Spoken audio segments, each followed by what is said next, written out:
that shit too.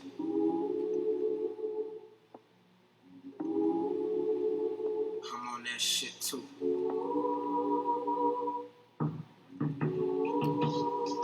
I'm on that shit too. Reside in places other people gon' do shit too. We young kids would die at night because that shit's cruel. Man, they don't hang and they don't bang because that shit's cool. Jeans evaporate, let me elaborate. Since birth they giving me shit food. Sexualize me, they force of a man and put me in a gorilla shit suit. Told me pain is how you gain, how the whole world not against you. Cause everything you touch you colonize. I ain't fucking with those dollar signs. Got a heavy heart with a hollow mind. Pass me the torch, I want Columbine. Universe said it's our time. Lion sage round blowing haze, that's how we empower minds. COINTEL trying to have a snitching, trying to know all about the mission, but it's that before we drop it down. I'm on that shit too. I'm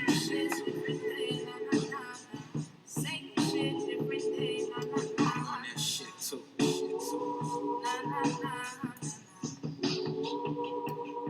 on that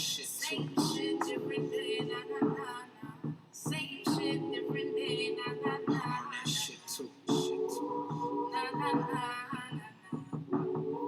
I guess the D's on that shit too, cause black people dying, it's not an issue, it's never a problem to them, cause they don't want that shot, that pistol, it's a missile, cause when you kill one, that shit cripples, they don't understand the shit that we already been through. It went from slavery to being somewhat free, now all they doing is modifying shit into modern day slavery, it's all a scheme. I remember Martin had a dream that one day this nation will rise up and live out its highest dream, that's what I believe. With 2018 and all I fucking see is our people locked up physically and mentally, that's down to dreams. And every day I pray that somebody I love don't end up 6 feet under me, so I guess I'm on that shit too. Shit different day, na na na na. Same shit different day, na na na. I'm on that shit too. Na na na na. I'm on that shit too. Reside in places other people gone through shit too. Will grandma, uncle, sister, cousins flip that brick too? Or maybe have to, cause the will survive is sick too. Plague of the 80s, mama even smoked that shit too. Had her whole life to heal from, I know she ain't meant to. Our 5% the queen with focus paying rent too. Right for your rolling while you riding in your rent too. Just so those babies can get checkups for they dental. The street shit meant to. Cause nobody out here in these streets to defend you. Cause the whole world been on that shit too. Infuse you with that sick news, playing with this sick blues. Cause I've been on that shit too. Same shit different day, na na na. Same shit different day, na na na. That shit too. Na na na.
Peace, y'all. We're excited to be here today for the second webinar. I'm going to toss it to my sis, Mash, who's going to give y'all an intro and a welcome. What's up, Mash? Peace. We are live. Thank you first and foremost, panelists, H.O.L.L.A, and the viewers here today for joining us for our second part webinar.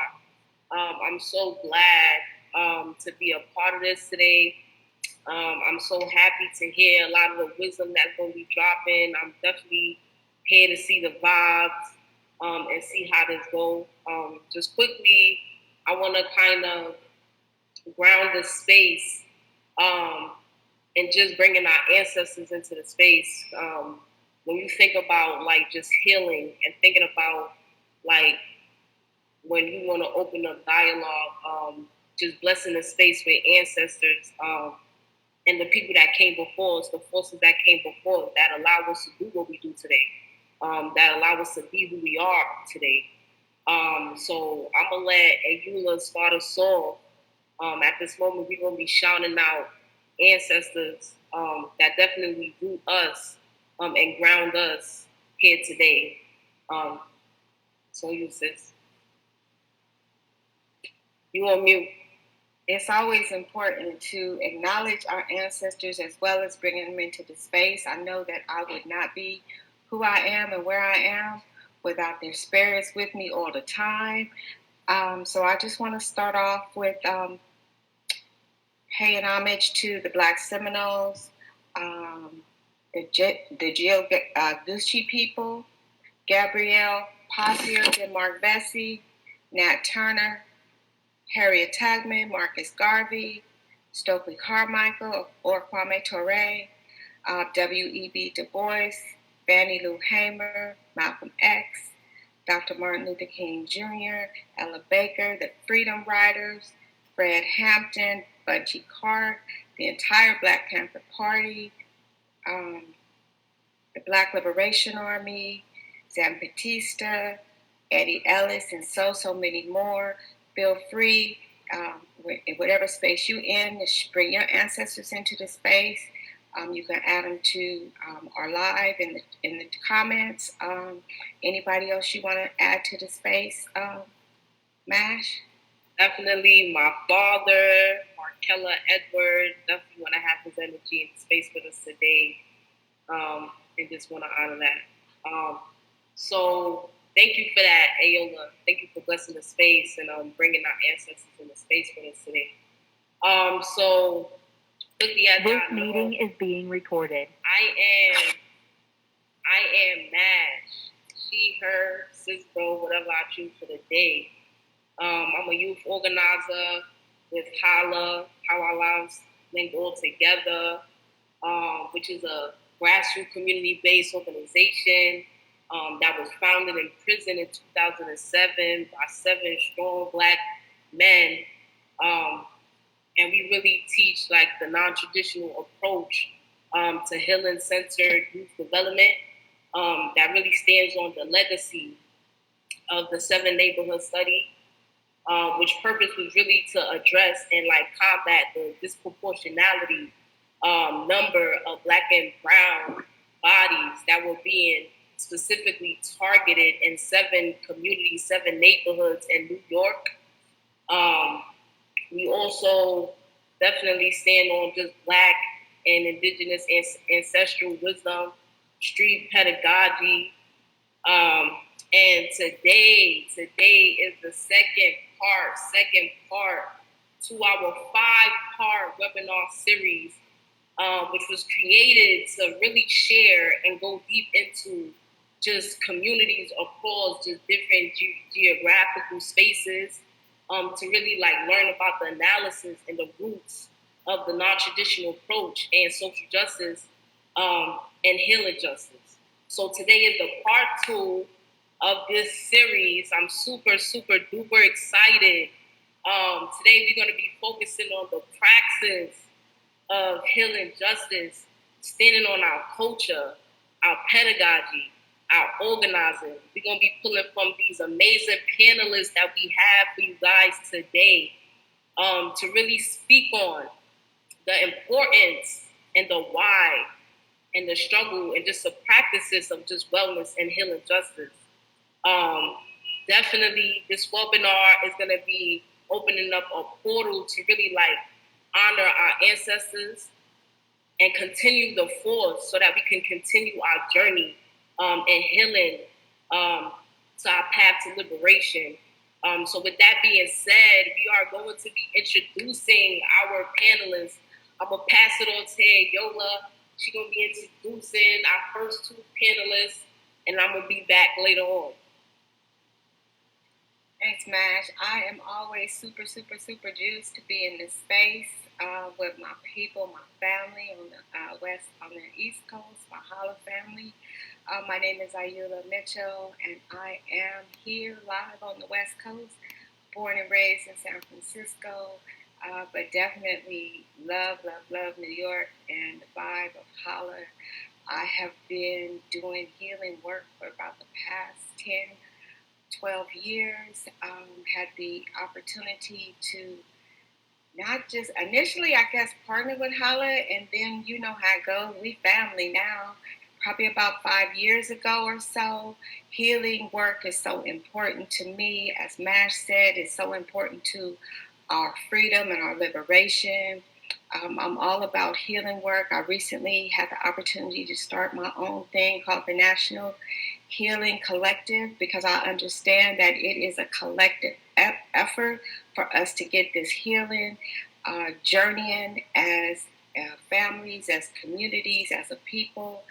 We healing is really our way, part of the important way to get free. I do work in San Francisco County jails, in the prisons here in California.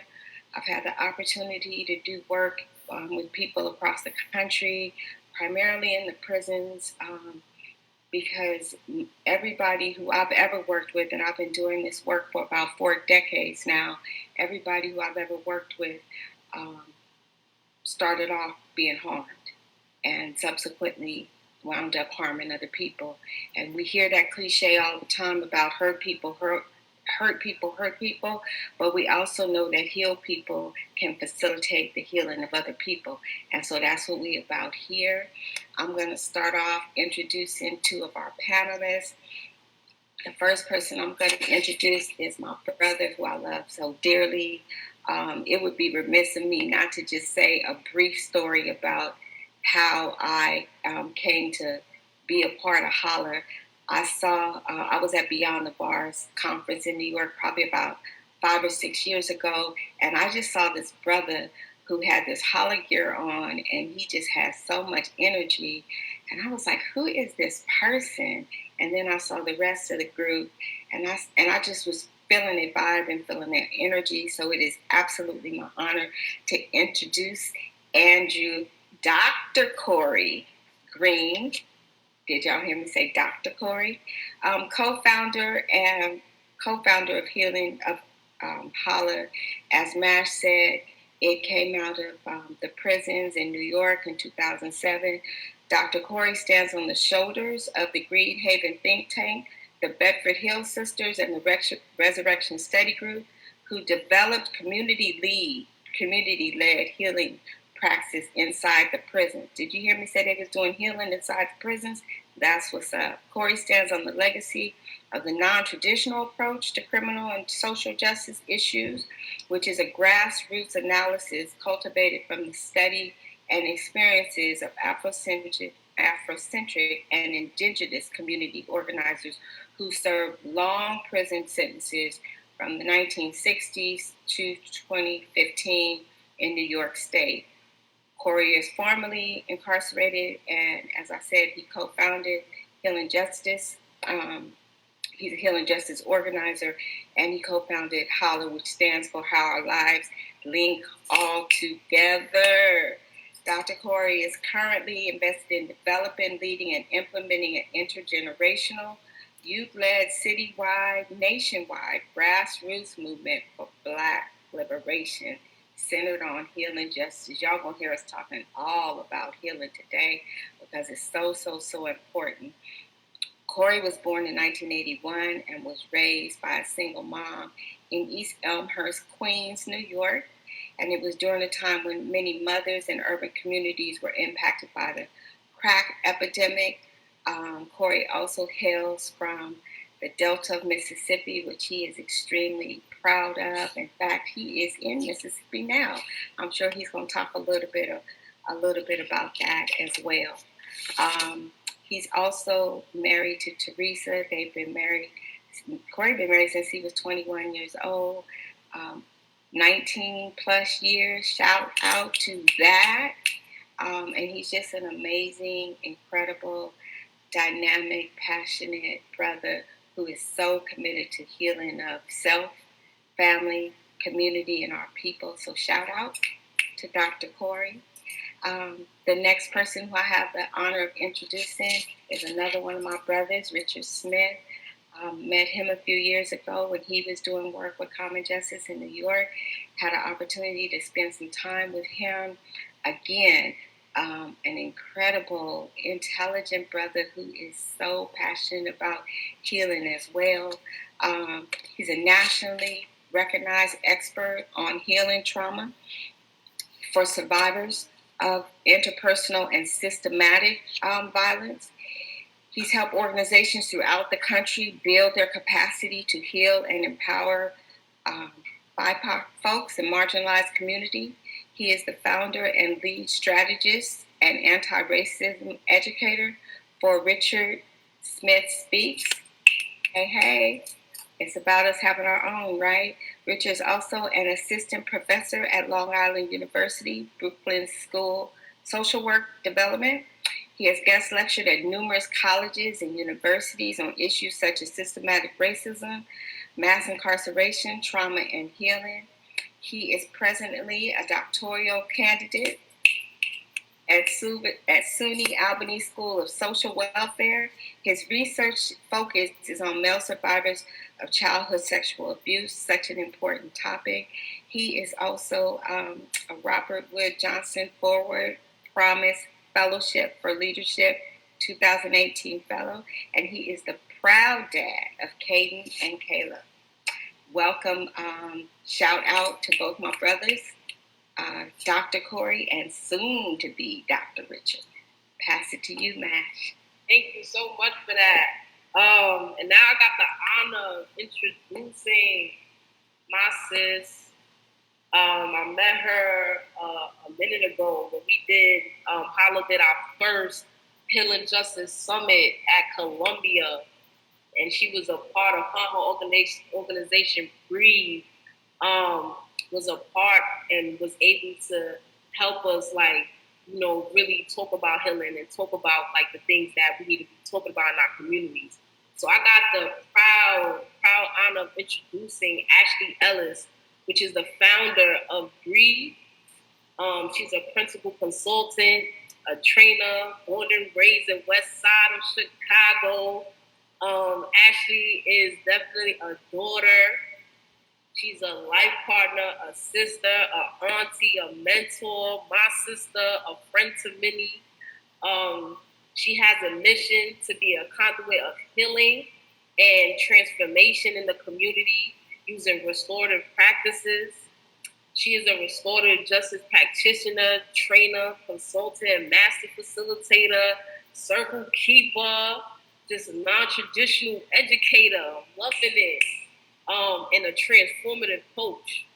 Ashley is currently the founder and the co-keeper of Breathe Collective, where she has pioneered New York City-based restorative justice and peacemaking circle keeper programs and trainings that are accessible for youth, schools, community members, and organizations. So give it up for Ashley Ellis. Ashley Ellis, super dope. I can't wait to hear what you got to say today. Bring some of that restorative justice love in the building. And last but not least, I got the honor to introduce my brother, special dope brother here, Pastor Isaac Scott. Definitely, he's been close to H.O.L.L.A, doing a lot of work with H.O.L.L.A. And when you see that mural, our mural, he was the one who created it, so help us create it. So shout out to him. Definitely, that's dear to our heart. But Pastor Isaac is an associated pastor at God's Touch Healing Ministry. He's an award-winning multimedia visual artist and a human justice rights activist. He's a fellow at the Center for Institutional and Social Change at the Columbia Law School and founder and director for the Confined Arts at the Center for Justice at the Columbia University, where he spearheads the promotion of justice reforms through the transformative power of arts. So shout out to him. So I just wanted to introduce the panelists. Everybody, see our beautiful faces. I am excited, super excited to be able to be a part of this panel with you guys today. About to bring some healing justice to the communities today, which is really needed, really needed. So with that being said, we are about to get into question one. So I'm going to be asking this to you first, Dr. Corey Green. So oh, snap with the pink collar. It's Betty Holla in the building. Holla is in the building, word. So tell us a little bit about who you are, the work that you're doing, and what legacy brings you here today. First, let me just say peace to Holla, peace to the Youth Organizing Collective.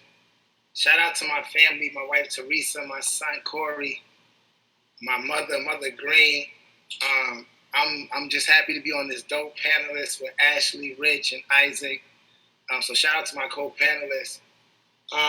Yeah, man, like I said earlier, man, just Holla coming a lot from prison organizing, particularly people who was involved in movements in the 60s and 70s that got pushed into prison.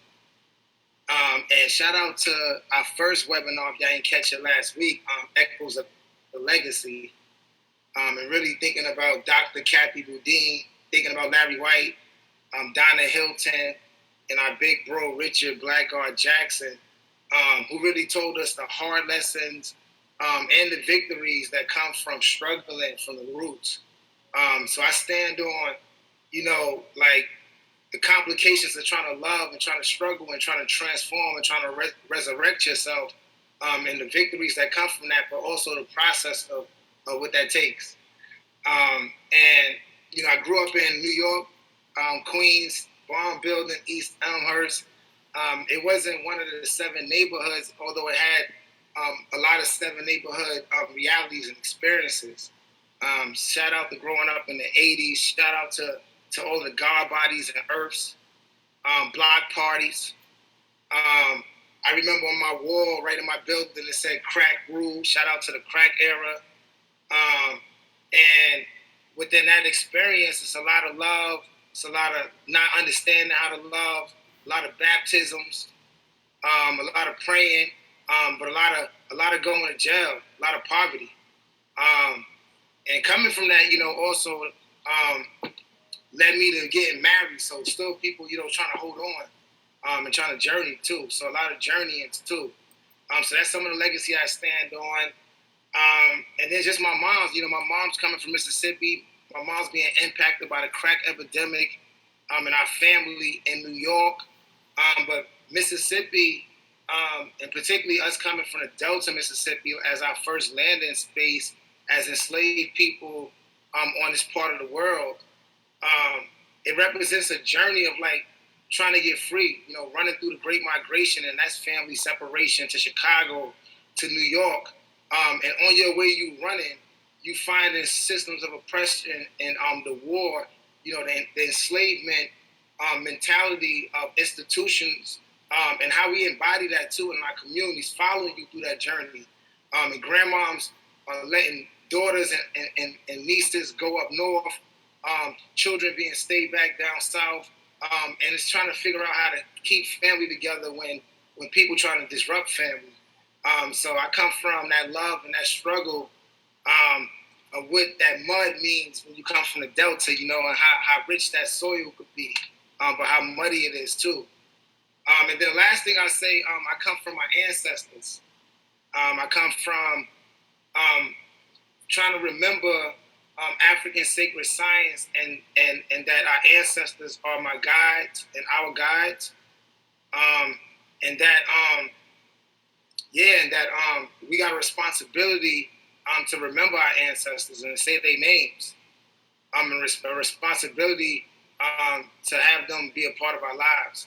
And if I could with that, I'd like to go into a poem for my ancestors, and I'll pass it on.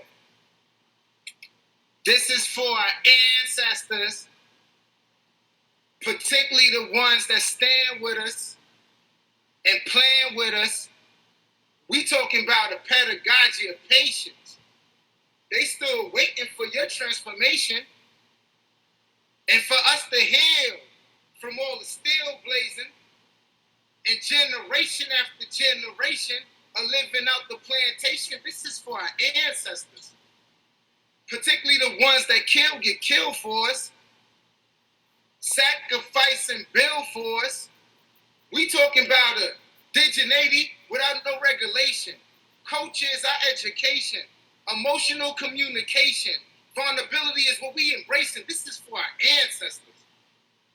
Particularly the ones that love you when they don't got to, but love you because they got you. This is for our ancestors.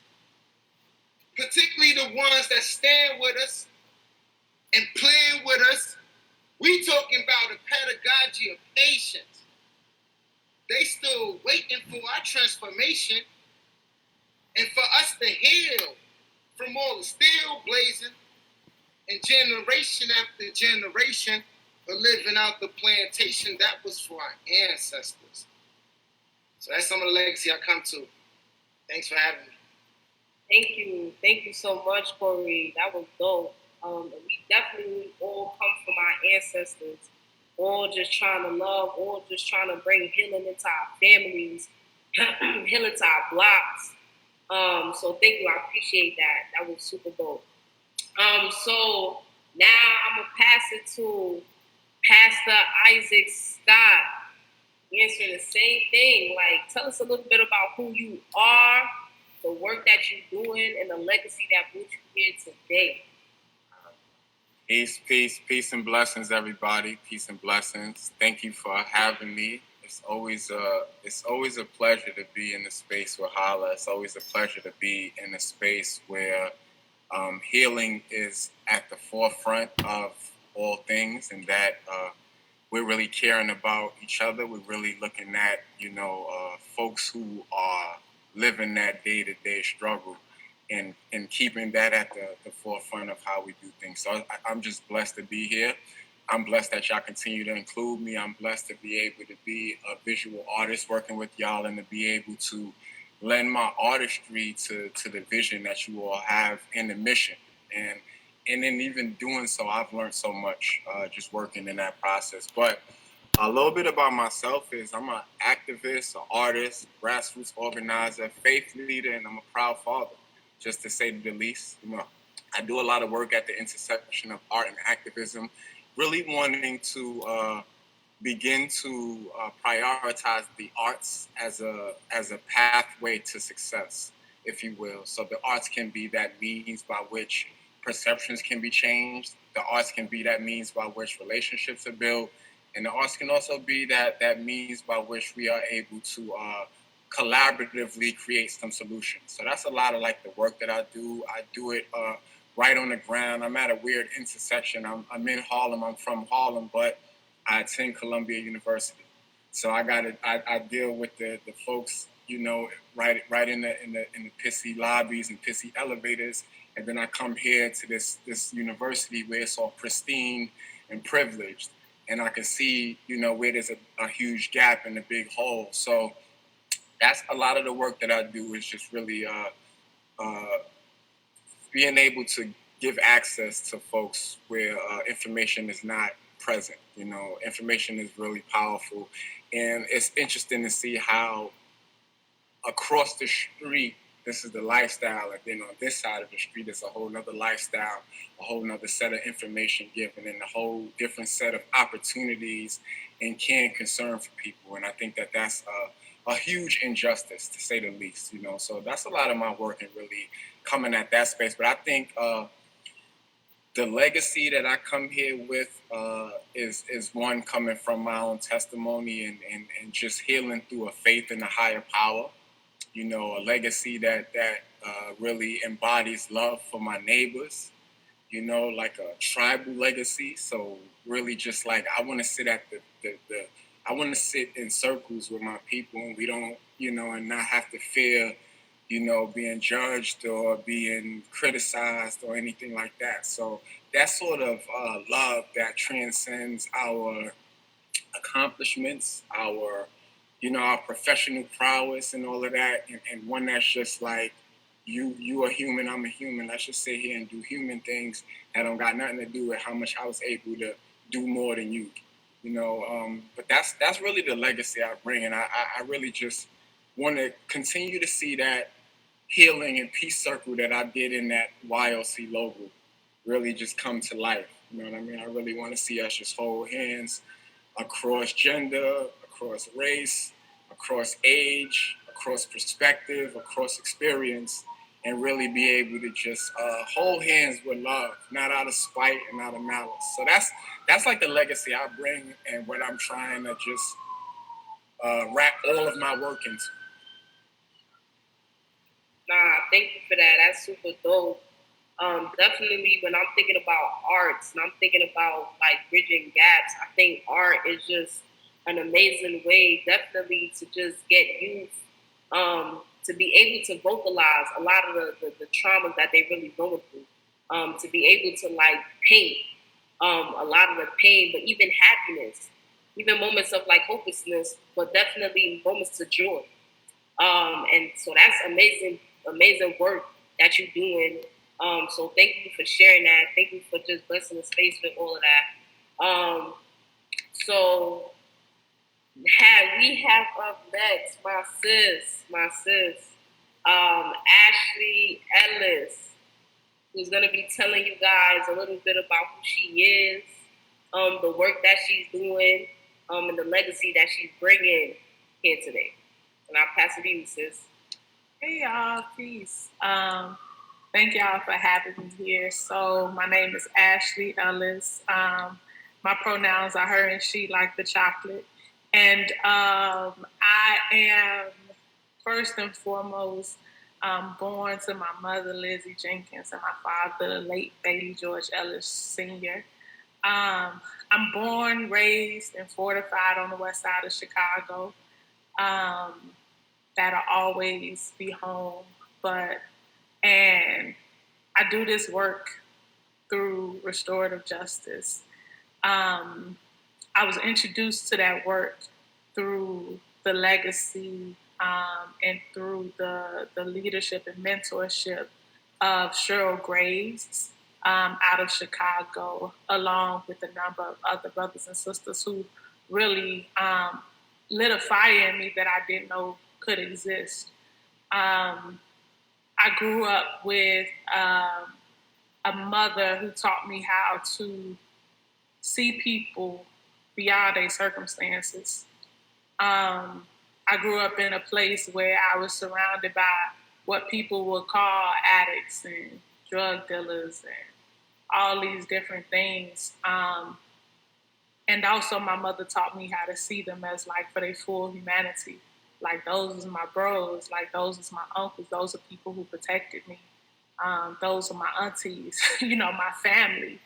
And so I think that was a great, great gift that allowed me to really see and receive the gift of restorative justice, how to enter into space and bring people together and to see people differently, how to use circles as a portal for healing, as a portal for community building and reconnection and remembering and storytelling. And so that's the work that we do. So I'm a co-founder and co-keeper of the Breathe Collective. To breathe means to be balanced, restored, empowered, affirmed, transformed, healed, and embodied. And I do that with my life partner, Quandisha. And we also do that work through Breathe Cafe, where we feed folks, because we also believe like we can't heal if we ain't eating together, right? Like food has always been sacred to our healing processes. A lot of our work stemmed out of creating space for Black and brown girls because we understood that they were a direct mirror and reflection of who we were. And so in essence, we was giving to them what we ultimately needed and never really had. we imagined what it would look like for young people to get access to healing language and healing technologies that our parents necessarily didn't all the way know that they had, right? But they were passing it. But now we got language to put to it. We got practices to put to it. But even the things that our parents never knew. And so we started this work on behalf of the girls that we were working with. And by the grace of God, by the guidance of our ancestors and the abundance of the universe, we really have the opportunity to expand our work, where it's not just like us doing circles with girls, but we were able to really pioneer restorative justice trainings in New York City. And so we started doing that work with credible messengers and violence interrupters. We got to do that work in a school. I'm literally in a school right now. Like, I wrapped up a 4-day training with introducing young people from 6th grade to 12th grade in their school to restorative justice, to healing justice, transforming how they get to be in their schools and transforming the ways of their school, right? And so that's the work that we do every single day. It's not just about responding to harm for me. A lot of people think restorative justice is just this response to harm and conflict. It is, and also I think about Dr. Fania Davis when she talks about that it's a proactive relational strategy that we use to build communities. And for me, first and foremost, I feel like our communities have to get back connected. Like, we have to do that healing work for ourselves. And so that's the mission, right? It's to heal our families, to heal ourselves, to heal our communities, and to create a pathway of healing for the next 7 generations, so they don't have to keep having the same conversations we having today. And so, everything I do is through this portal, is through circles, through that centerpiece, them talking pieces. And I can't do this work without community, and so I'm always glad to be in alignment and relationship with y'all. So that's what I do. Thank you so much, Ash. Thank you so much. That was amazing. Shout out to Chicago. Shout out to your mom.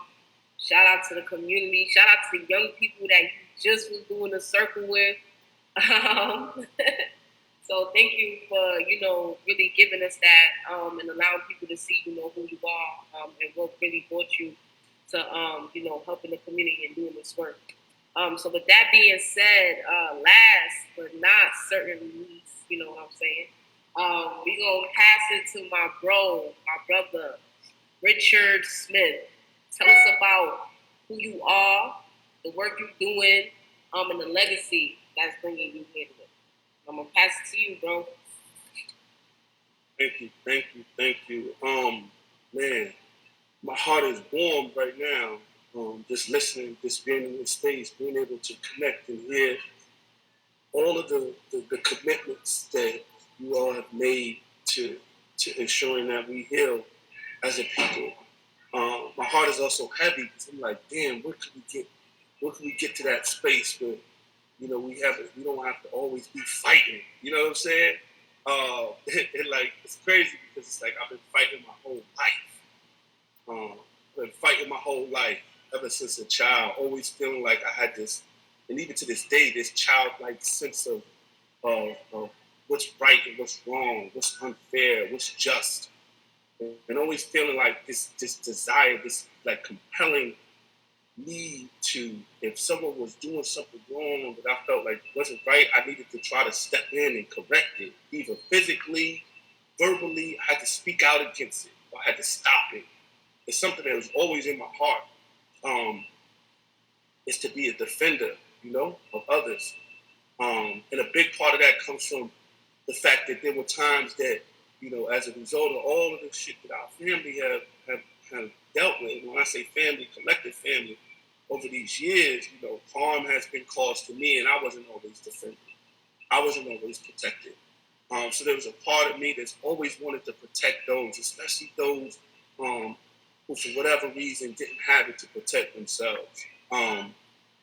This healing work started for me.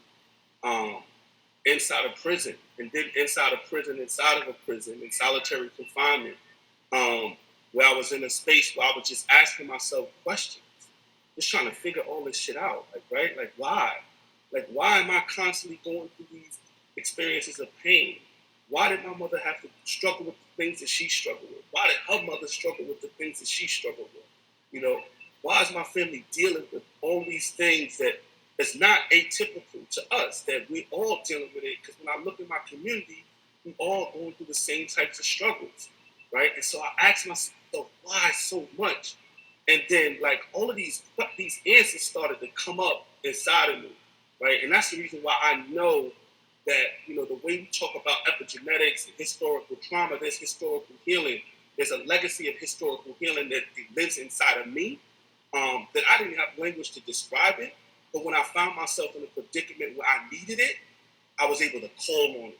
And that's lessons that have been passed down from one generation to generation through our ancestors, right? That lives in our bodies, right? And for me, once I figured out that there was a possibility for me to heal and to have an understanding of all of these things that I had been through in life, and that there was nothing wrong with me, right? Because for so long I struggled with thinking, like, what is wrong with me? It has to be me, right? And once I realized that it wasn't nothing that was wrong with me, that things had happened to me, things had happened to us, that really helped to explain the things that we were dealing with, the decisions that we were making. You know, one of the things that first came to my mind in that space is like, I've never seen any organism on the face of the earth naturally try to destroy itself, right? It's only going to try to preserve its life. But if you put it inside of a predicament, if you deprive it of access to the resources, you put it in a space where it has to like deviate and mutate itself in order to survive, it may engage in things from the outside looking in, might look like self-destructive behavior, it may look like they want to hurt themselves, but it's really surviving.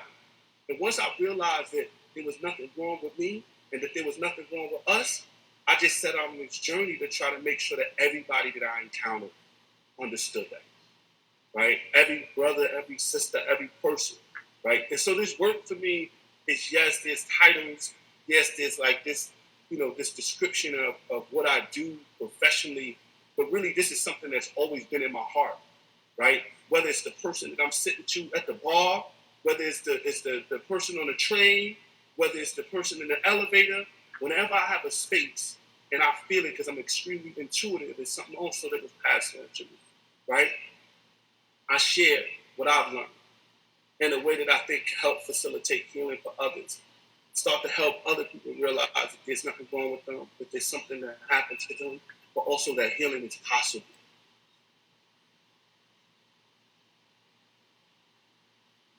Thank you for that, Richard. Thank you so much. Word, that really just made me think, like, everything that we are doing, we're doing for the young people, we're doing for the communities that are really being, you know, this invested in, the communities that are being targeted and feeding the prison system every single day. This is for our Black and brown bodies. So thank you for all of that. Thank you for just sharing that and really grounding the space in that, because we in the war. We definitely in the war. And we need to start giving tools to the community, knowledge, you feel me, spirit, so that they could be able to fight in this war that they don't even know that they're in. So thank you for all of that. Thank you for that. Thank you. And I'll pass it to Ayula. Thank all of you for your contributions to not just this webinar, but just to community and to our people. It's so important. You all said so many things that were deep and profound and just really important that we need to hear continuously. I just want to say that, you know, we talk about historical trauma, and Richard talked about historical healing. One thing I share with the young people is when we think about our people, our ancestors, we think about the people that died on the shores of the motherland. We think about the people who died on the slave ships and in the Middle Passage, and when they got to Americas and died during slavery and Reconstruction and all the things that our people have been through. But we come from a generation, from a lineage of people who made it. So we got historical trauma, but we also got some resilience and some determination and some power. And that's the things that we tap into. And that's why it's always so important to bring our ancestors into the space and to name them. Because like I said earlier, if it wasn't for them, I would definitely not be who I am or know that I can be whoever I need to be and whoever I want to be. So thank you all for everything that you're doing. Sister Ashley, you're the only person on the panel I haven't met, but believe me, on my next trip to New York, I'm going to be like, are you available? Because I need to be in space with you, my sister. As we move into our second question, our next question for the panelists is, can you explain to the viewers what your understanding of healing justice is? How do you define and practice healing justice? And can you share your thoughts on the questions our ancestors, can you share your thoughts on these questions? Are ancestors important to the practice of healing justice? And what are the ways that you connect with our ancestors' history or her story? And this question, we're going to start off with Sister Ashley and then go to Brother Richard. Okay, so I don't know if I was ready for you to come to me, but it's all good. So the first thing that comes to mind, I'll work backwards, is when I think about our ancestors' importance, how do we practice and bring them into space. So one of the things that I look back in the middle of this centerpiece, there is a ribbon. And at the beginning of our trainings we do together, we call in the names of people who have inspired us, people who have gone before us. And it's a practice that I bring in kind of no matter where I am, because I do believe that our ancestors paved the way for us to be here. And so we have to acknowledge that. And not only that, I think that we get to invite our ancestors in to experience the things in which we get to create because of them that they otherwise would not have experienced.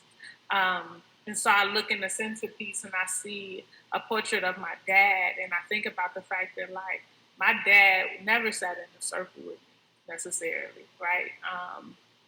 We never talked about his access to healing, but through storytelling, through him being called into this space, that he gets the opportunity to experience that on the other side.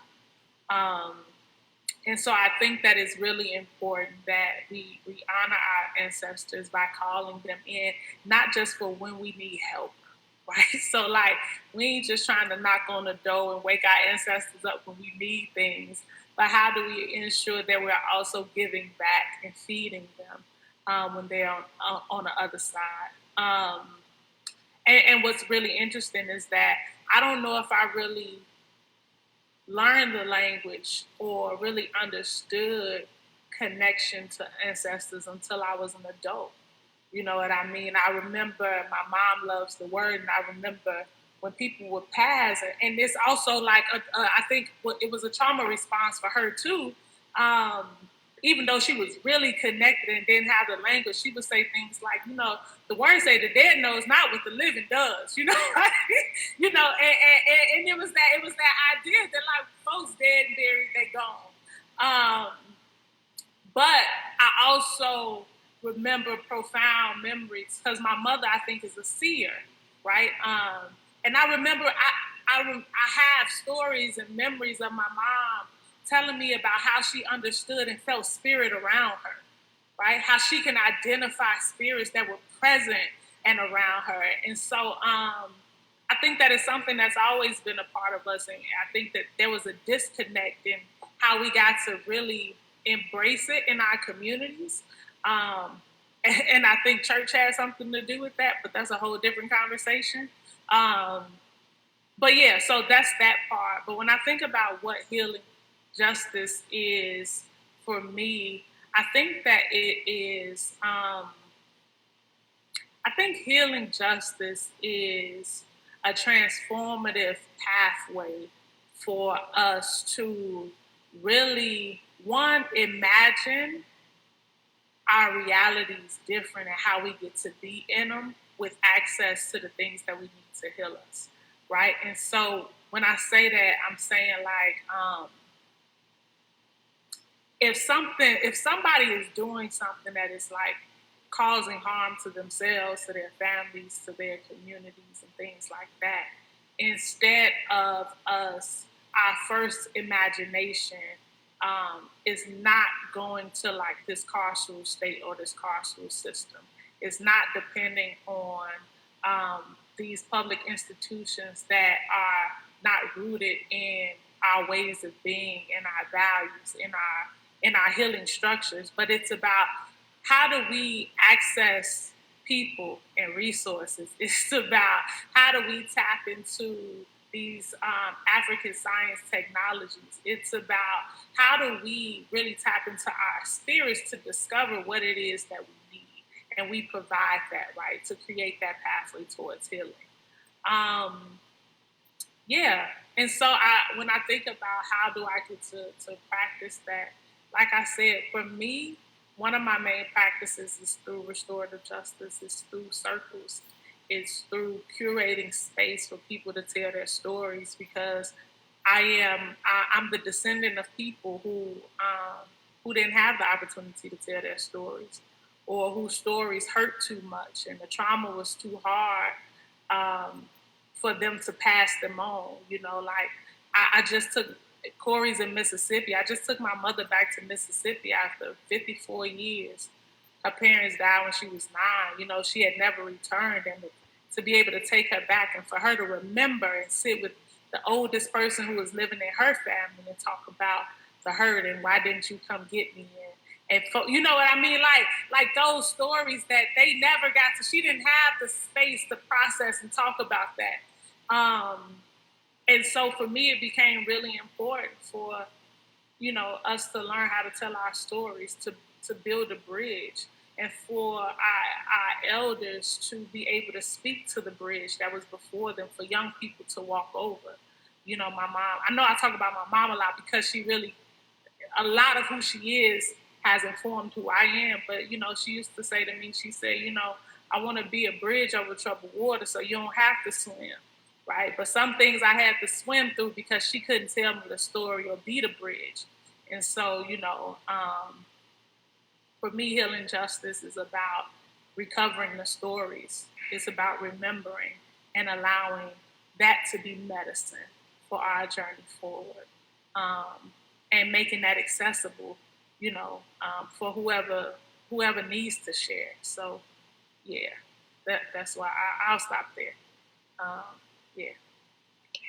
Thank you. The work you're doing is so important, and it's so dope, and it sounds like it's just rooted in your family's story and your family's history. So thank you for that. Richard? Yes, thank you. Please keep paying homage to your mom and sharing that wisdom with us, because I'm taking it all in. Wow, so, you know, for me, healing justice is just, it's unfortunate that it has to be a reality, but it is a reality for us, right? And for me, it just means that our healing has always been intertwined with a political practice, right? So it's all political. It's we can't heal individually without addressing the harm caused politically and systemically. And so when I think of healing justice, and when I'm trying to help people understand healing justice, I'm trying to help them understand that you will never understand individual behavior without having a social political context, right? Without understanding white supremacy, right? I remember reading Neil and Fuller talk about that, and Francis Cress Welsing talk about that. You will never understand Black folks unless you understand white supremacy and the impact that it has on us, and the ways that it informs our behaviors, the way that we interact with us, and surreptitious ways that it sneaks up on us that we're not even conscious of. And I also go further to say that, like, if you don't have that context, if you don't have that awareness, you're going to end up blaming us. You're going to end up criticizing us. You're going to end up, in some instances, hating us or hating ourselves if we don't have that context to understand, right? And so healing justice is it's an absolute necessity when you're talking about healing on an individual level, because you'll get frustrated, you'll find yourself overwhelmed and wondering why people keep repeating certain things and behaviors, even the behaviors that are harmful. But the fact is, the harm is happening constantly, externally, and systematically.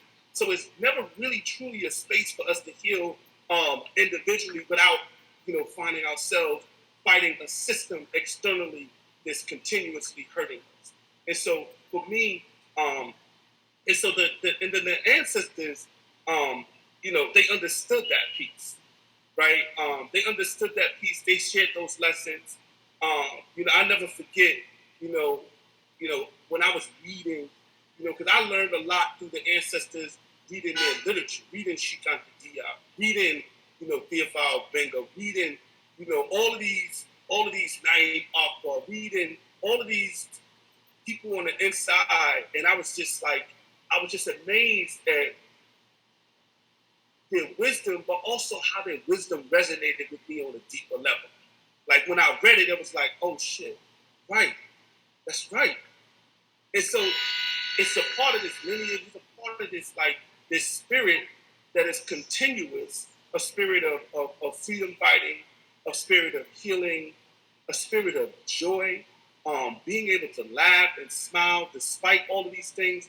One of my friends, Ifa Tayu, says that Black and brown people, we are the model citizens of the planet, and I agree wholeheartedly. When you think about all of the things that we've endured, the attempted genocidal attacks on us as a people, and the way that we've still been able to not only just smile, but also show compassion to other people, show compassion to ourselves. No one on the face of the earth has endured as much as we have and still been able to show the compassion. Like, we're so optimistic and hopeful. Like, we're having a conversation talking about justice despite we've never experienced justice right now. And this is an indicator of our hope and optimism about justice being a possibility, despite continuously seeing that it has not, especially under the current conditions that we're in. And so I believe that wholeheartedly, that we are the model citizens of the planet. I believe that our ancestors have passed on ways of loving, of knowing, of sharing, of caring for each other, that I continue to call on no matter what I experience in life. My whole goal is to really be in a position where I can show myself compassion, forgive myself, and therefore show compassion to others and forgive others that harm me. But that has to start with an awareness and an analysis of the systemic harm that we continue to experience and how we have to heal from that while simultaneously healing individually and collectively.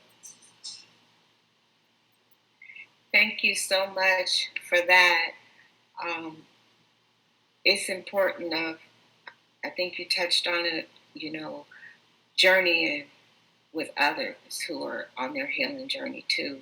The power that I get, the strength that I get, the encouragement, the support that I get from the people who I'm journeying with. We have our individual healing journeys.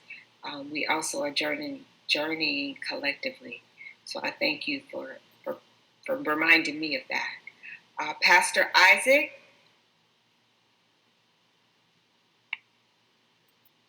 Unmute myself. Peace, everybody. I'm enjoying this conversation. I'm just like I feel like I'm just in the audience right now. It's a lot of fruit here, a lot of good wisdom being shared, and I appreciate these spaces. For me, healing justice is a trauma-informed lifestyle that really acknowledges trauma in every situation, whether that's in my situation or in the situation of others, and it responds with compassion and sacrifice, which is something I hear, and you are right, my brother. We are, I believe, also the most compassionate people on this earth, because you don't show compassion. See, if you're not going through anything, then the compassion is not as evident, but to be to be downtrodden and to be exploited, to be abused, and then to show love, that is the exact definition of compassion. Because I had the opportunity to slay you or make you feel some type of way about how you've been doing me, but I chose to show love. And that is, I think that's true essence of compassion. But that trauma-informed care, when I say that, I really am thinking about really moment to moment acknowledgement of trauma when we deal with people. So that means that when I'm talking to you, just knowing who you are, the type of things that trigger you, the type of things you might have been through, I am concerned about those things. So I won't use certain verbiages. I won't say certain things to you. I won't joke in certain ways. I won't minimize certain situations because I know that you may be sensitive to that. So that's healing justice. Just knowing that, this healing is necessary. So let me not do anything to offset healing. Because the further we can get away from our trauma and sort of get it off of us, the more we are getting closer to healing. But when we have to constantly be reminded of what we've gone through, when we're constantly being triggered, and folks are dealing with us in a real insensitive way, it keeps us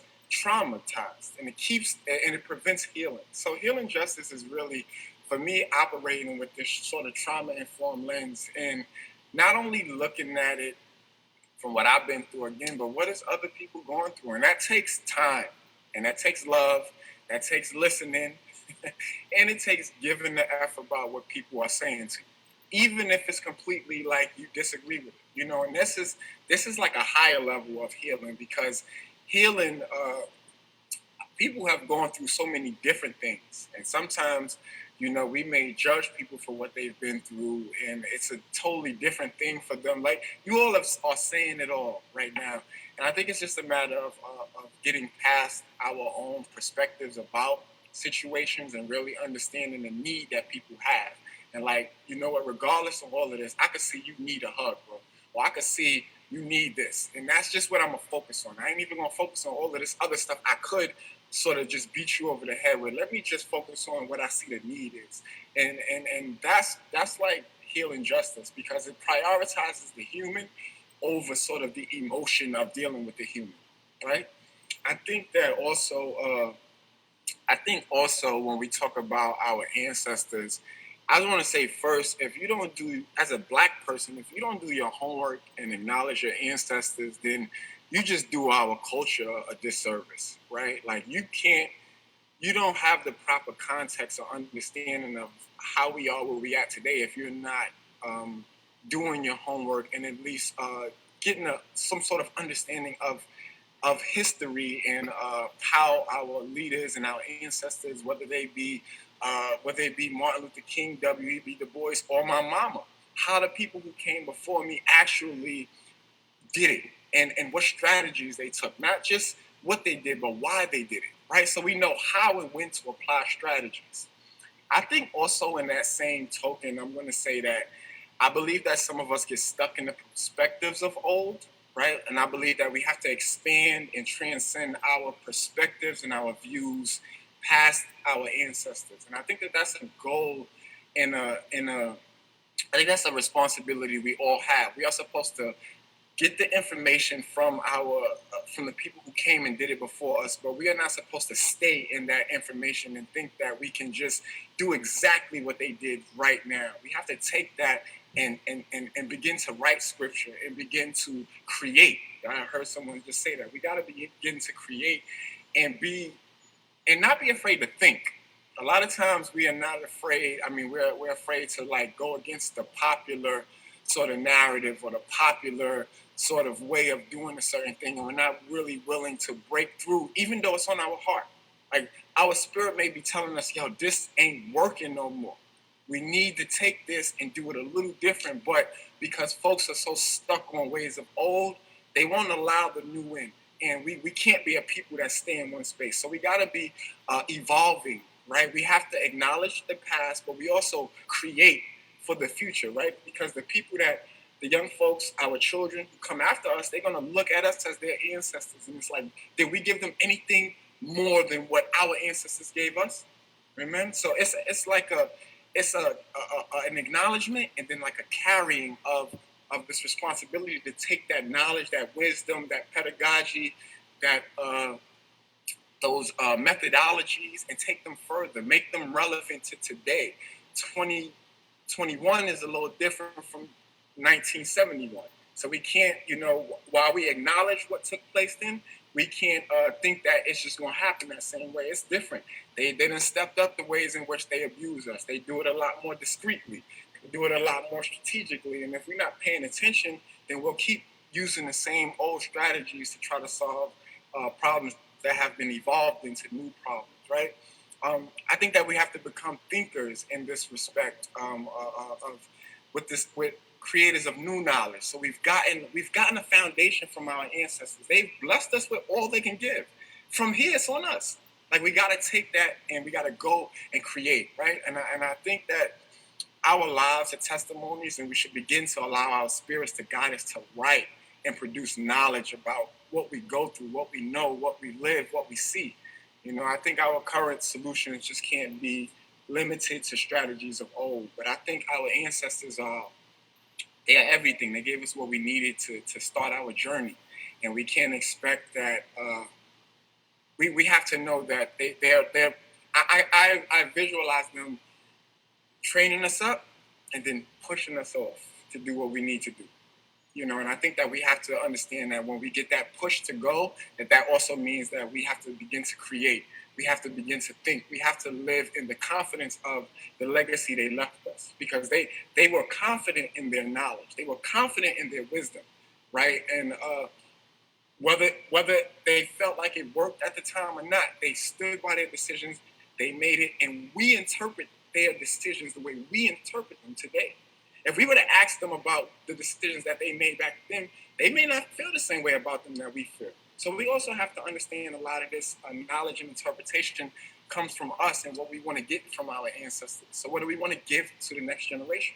What do we want our the next generation to receive from our generation? Because we'll be their ancestors. So I think that our ancestors are everything, but I also believe that we gotta transcend their perspectives and their views, and we got to start creating. So yeah, that's me. I'm sorry. No, thank you for that, Pastor Isaac. That was definitely deep and profound. And as you were speaking about taking, the wisdom and the examples and things from our ancestors and sometimes changing it, I was thinking about my style of parenting as I raised my children. I'm a 70s kid, and I was for sure the generation of you didn't have a voice. In fact, you need to sit down and be quiet, and kids are to be seen and not heard. But I remember coming to the knowledge of how would I expect my children to feel like they had a voice in the world if they didn't even have a voice in our home. And so sometimes it's the big changes, but sometimes it's just the little changes. So allowing our youth, allowing our young people to have a voice even within our homes and within our circles and among adults. Because guess what? I'm 58 years old, and I damn sure don't know anything. And I've learned don't know everything. And I learned so much from the young people. I jokingly say I keep my 20-year-olds around because they're the technology experts. But the thing is, everybody has a skill set that we can all learn from. And for me, it's about helping the young folks discover their passion, their skills, and most importantly, their voice. So thank you for that. Dr. Corey, you're up. Peace. Hotep. Unk in my yacht. That was fire, man. Similar here, man. I'm like, yo, can I just sit in this? I think it's a lot to Healing Justice, and it's really specific. So I really appreciate the lot that we gave. I think it's a lot, man. So I think I would just add on to what was said, and really just think about, we talked about ancestors. We talked about a political framework, understanding the social context. We talked about journeying and stories. I think I would just add and say that what I'm learning is that healing justice is like a new name for old practice. And a lot of my teachings of learning from healing justice come from like Mashley, Alex, A-Rocks. I'm the co-founders of H.O.L.L.A before I knew the word, and just journeying and struggling with them and growing with them.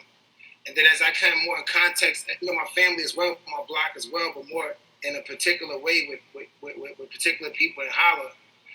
And then I think building on Kendra, Southern Healing Justice Collective and Cara Page and their team, I think that's where I first started to hear the term being coined, healing justice. And thinking about Dr.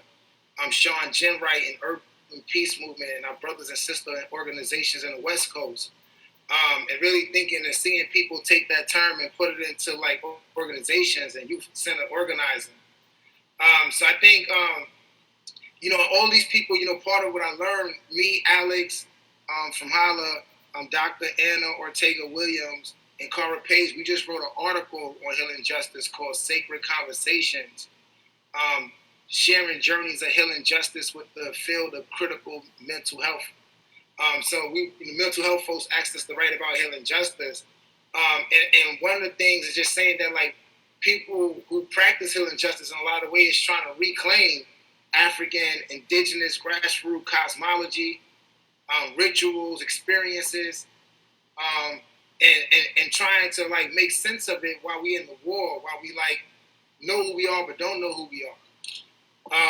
While we are on a journey of healing and not healing, and we're still trying to figure out like how we keep it going.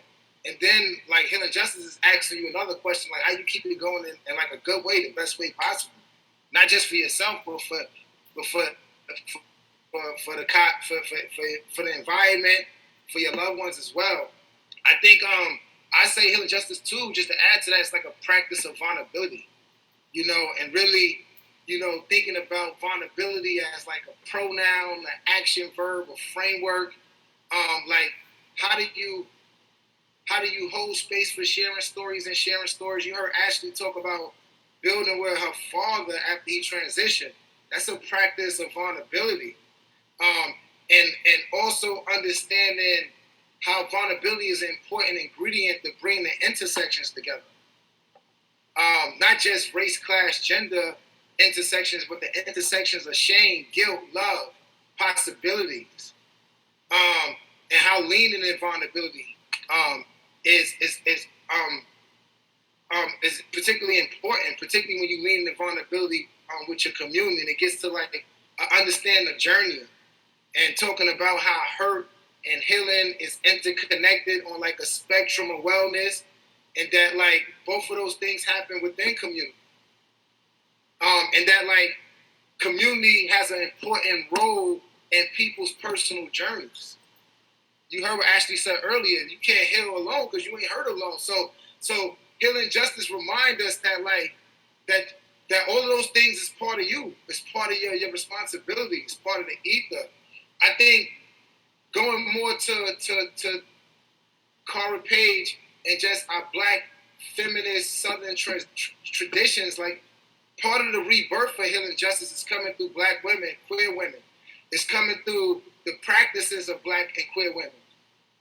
That's reminding us of an old technology. And a lot of it is rooted in prison abolition.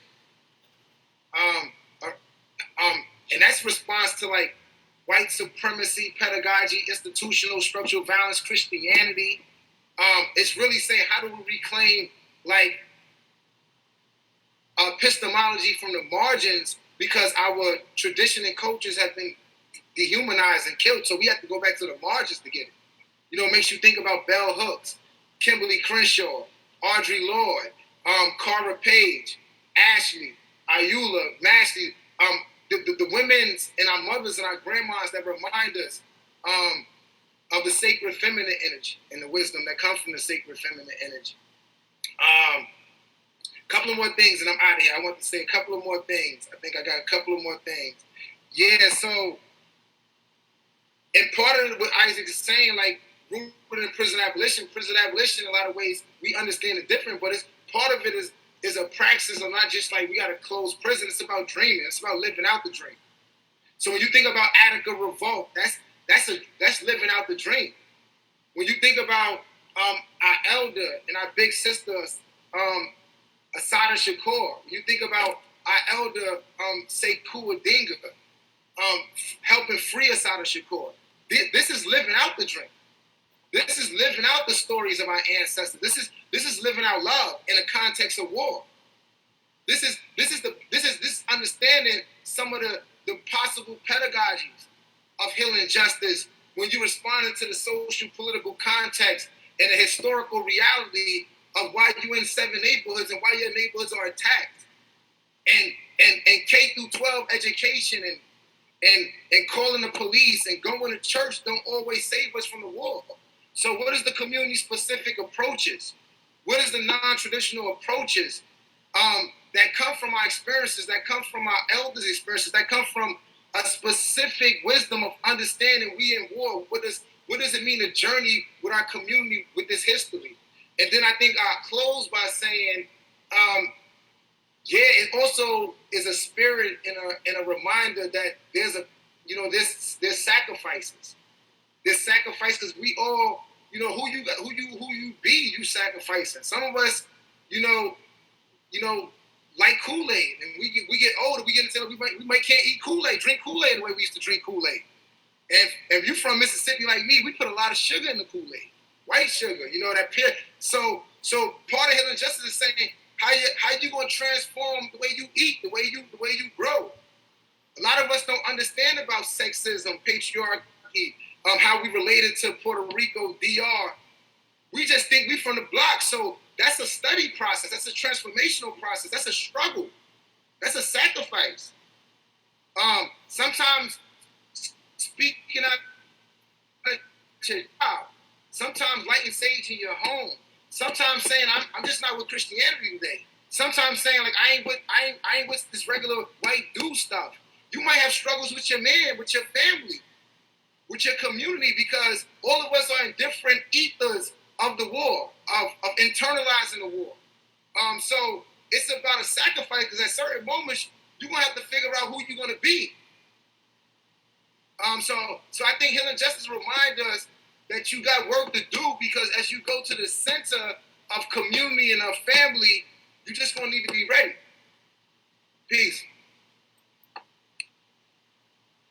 Nah, thank you for that, Corey. You kind of just led us up into the next question. Specifically, just talking about like the rituals and the practices that ground us in healing justice, that help us, keep on pushing, keep on journeying and struggling with our communities. So with that being said, I'm gonna go into the third question, which is, what rituals and practices do you feel are important to the practice of healing justice? And my brother Richard is going to have the opportunity to be the first to answer this question. So my brother from another mother, what rituals and practices do you feel is important to the practice of healing justice, and why? Yes. Wow. So much has been said. So I just want to take in. Corey just went off, and yeah. Dr. Green, when you start talking about epistemology, I'm like, son. But listen, So a ritual that I think is critical to healing justice is, and the brother Pastor Isaac touched on this, right, when he talked about how we have to transcend, or the interpretation that we have of the wisdom of the elders and the decisions that they made may be different from what they actually meant and what they understood at that particular time. And so a ritual that's very vital to me and critical to healing justice is listening to our elders while they're still here, and creating time and space to really listen intently, right? Especially in this time in which we're losing a lot of elders. I was just listening to something the brother said. When an elder dies, we lose a library. And I was like, damn, right? We lose a whole lexicon of lessons and wisdom that we still have to like try to figure it out. And so to me, which is vital and something that I personally practice, is that I keep a circle of elders in my life that I sit down and I sit at their feet and I listen and I take it all in intentionally to understand exactly what they meant, right? And anybody who's been in spaces for elders, you know, that takes some time. That's not easy. You can't just be like, give me the spiel, give me the quick version of this, right? You might be there all day, you know what I'm saying? And so, but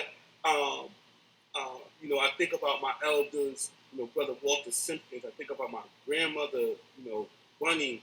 I think about Brother Schwab. I think about, I am just really fortunate to have a group of elders around me who just hit me with so much wisdom. Brother Schwab talk about Asada. He said, "You mean brother man?" You know, Brother Schwab. I said, "What you mean, brother man?" He said that was her code name. You know, he was locked on with Asada. Then the brother started talking about he learned community organizing from Shirley Chisholm. I'm like, wait a minute, hold on, brother, right? And this is a brother that's among us. And so paying homage to them, creating time and space to listen to them while they're still here, to get the correct interpretation, to get that wisdom while we still have access to it. Then we can remix it in a way that makes it relevant to the current circumstances and the challenges that we face. But I would say that that's a vital ritual. It's sitting at the feet of the elders and listening to them while they're still here.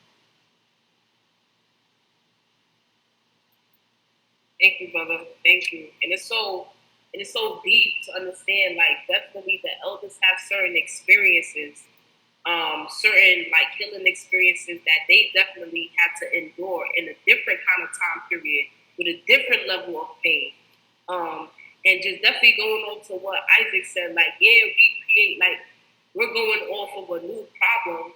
It's just like a little remix of it. But at the end of the day, we all still fight from that same problem of just fighting from oppression. And of course, our elders know best because they had to see it not so hidden. They had to see it in real time. So that was deep, and that was definitely needed. And thank you for sharing that. So Ashley, it's on you, sis. What rituals and practices do you feel is important to healing justice? Talk to us. So I won't lie, right? Like, the first thing that came up for me was rest. I think that when we think about any type of justice work,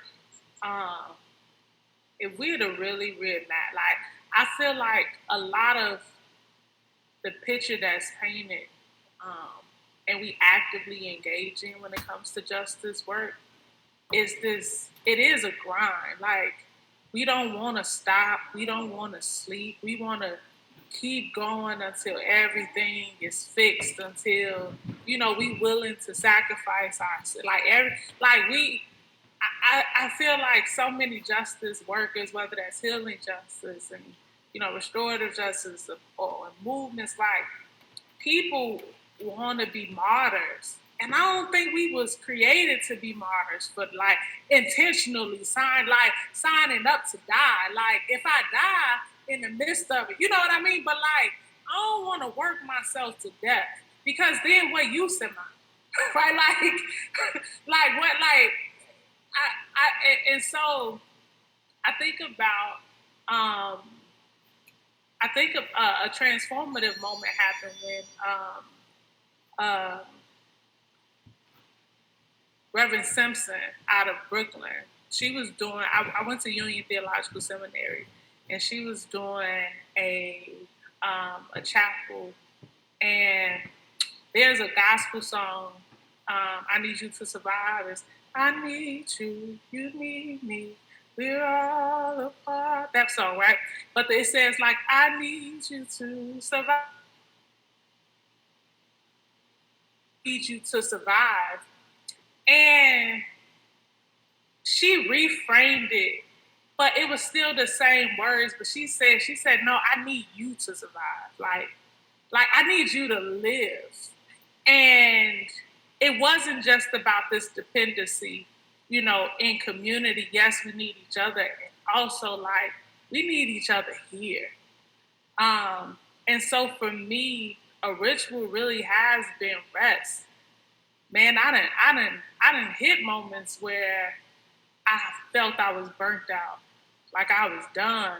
And when you get to that point, it's like I'm still committed, but I don't want to do this shit no more because people will take. Like if you don't say something for yourself, if you don't go lay down, like, and I'm no use when I'm in that space. And so a real ritual, and something that, day by day I'm trying to have it be more of a sacred practice really is resting. It really is like stopping. Because also when I'm that tired, I can't even dream. I can't imagine a new world. I can't dream of nothing new because my mind is tired and my body is tired. You know what I mean? And elders say, like, you can't pour from an empty cup. And a lot of us are pouring from a wellspring that has went dry. And we too scared to say it because we feel like we're going to be replaced by the next person. Or we feel like we won't be able to eat. Or we won't be able to make it, like, if we just stop, right? And so I imagine, like, what does, mutual aid and abundance and different things look like for people who are healing justice workers, restorative justice workers, transformative abolitionists and things. So that, and it's enough of us to take turns, right? Like, it's enough of us. Like, if I be like, I'm clocking out for 3 months, like, it's more than enough of us to step in and keep doing the work. And so for me, I'm going to keep uplifting rest as a sacred practice, as a ritual, and not as a privilege, but as a divine right. You know what I mean? Like, I think about the Nat Bishop from the Nat Ministry, like, that has become church for me. And it really has guided me, And so I think rest, I think dreaming as a practice, really allowing ourselves to dream without the barriers, without the limitations. I think that, like, dealing with reality is something we have to stay present to, and also it's something we have to break away from and say, what else is possible? And I want to dream that, and I want to dream that in a way where I can play with it, right? I want to have fun with it. Everything don't have to be this serious dream, but it can be spontaneous. It can be rooted in joy. It can be fun. It can be collaborative and done in community. And so dreaming and radically imagining, rest, dreaming, radically imagining, and doing the self-work. Do the work for yourself, man. Like, we can't ask folks to go where we're not willing, We really can't ask folks to go where we're not willing. So every veil that you lifting up for somebody else, be willing to lift it up for yourself. Be willing to go into the dark places for yourself and do the shadow work. Be willing to do the growth work, you know what I mean? And confront and challenge yourself when you're wrong, you know what I mean? When you're not showing up as the person you want to be in this world, because we're all human. Miriam Kaba talks about in this new podcast when she says, I'm not really concerned about whether I'm a good or a bad person, but I'm really concerned about, like, am I able, like, I can do the good things, right? And so, like, it's not a judgment on the type of person you are, but, like, we can move and strive towards how we get to be in this world and the things that we get to do in it, and how that aligns with the work that we're doing. Because a lot of us are doing a healing justice and a community and all this work, and on the front end, and we really dying inside to ourselves, right? We really treating ourselves like trash. We haven't forgiven ourselves, right? Like, we're doing redemptive work without forgiveness. And so we're working in cycles of just trying to get other people to redeem us for things that we have to start forgiving ourselves for.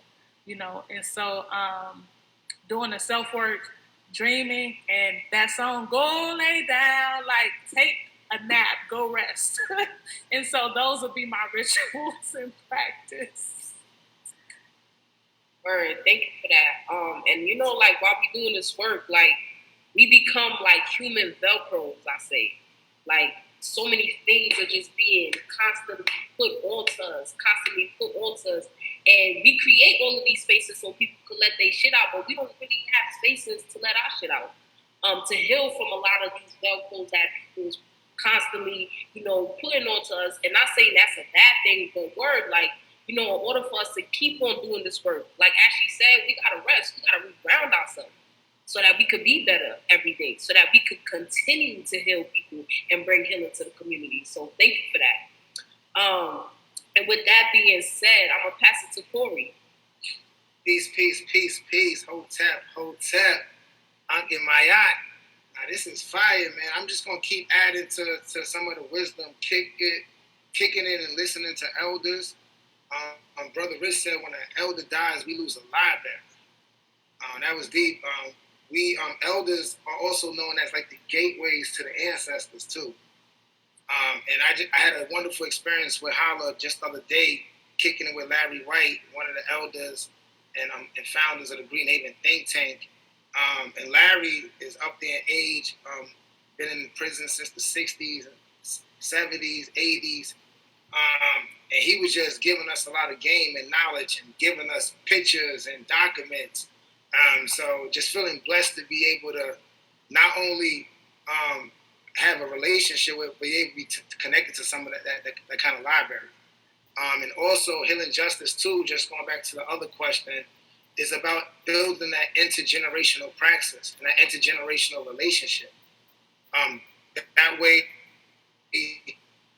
knowledge is always flowing back and forth and across. And I think when we are connected to elders and ancestors, to Ashley's point, that understanding of like rest and like sacredness is part of that wisdom. Not only like just rest, rest in a lot of ways. Like, part of sacredness, people are like things die and reawake every day almost in a lot of different moments. So rest in the sense of your body, but also like I was saying earlier, rest in like what you eating, rest in like what you thinking, what you processing, rest in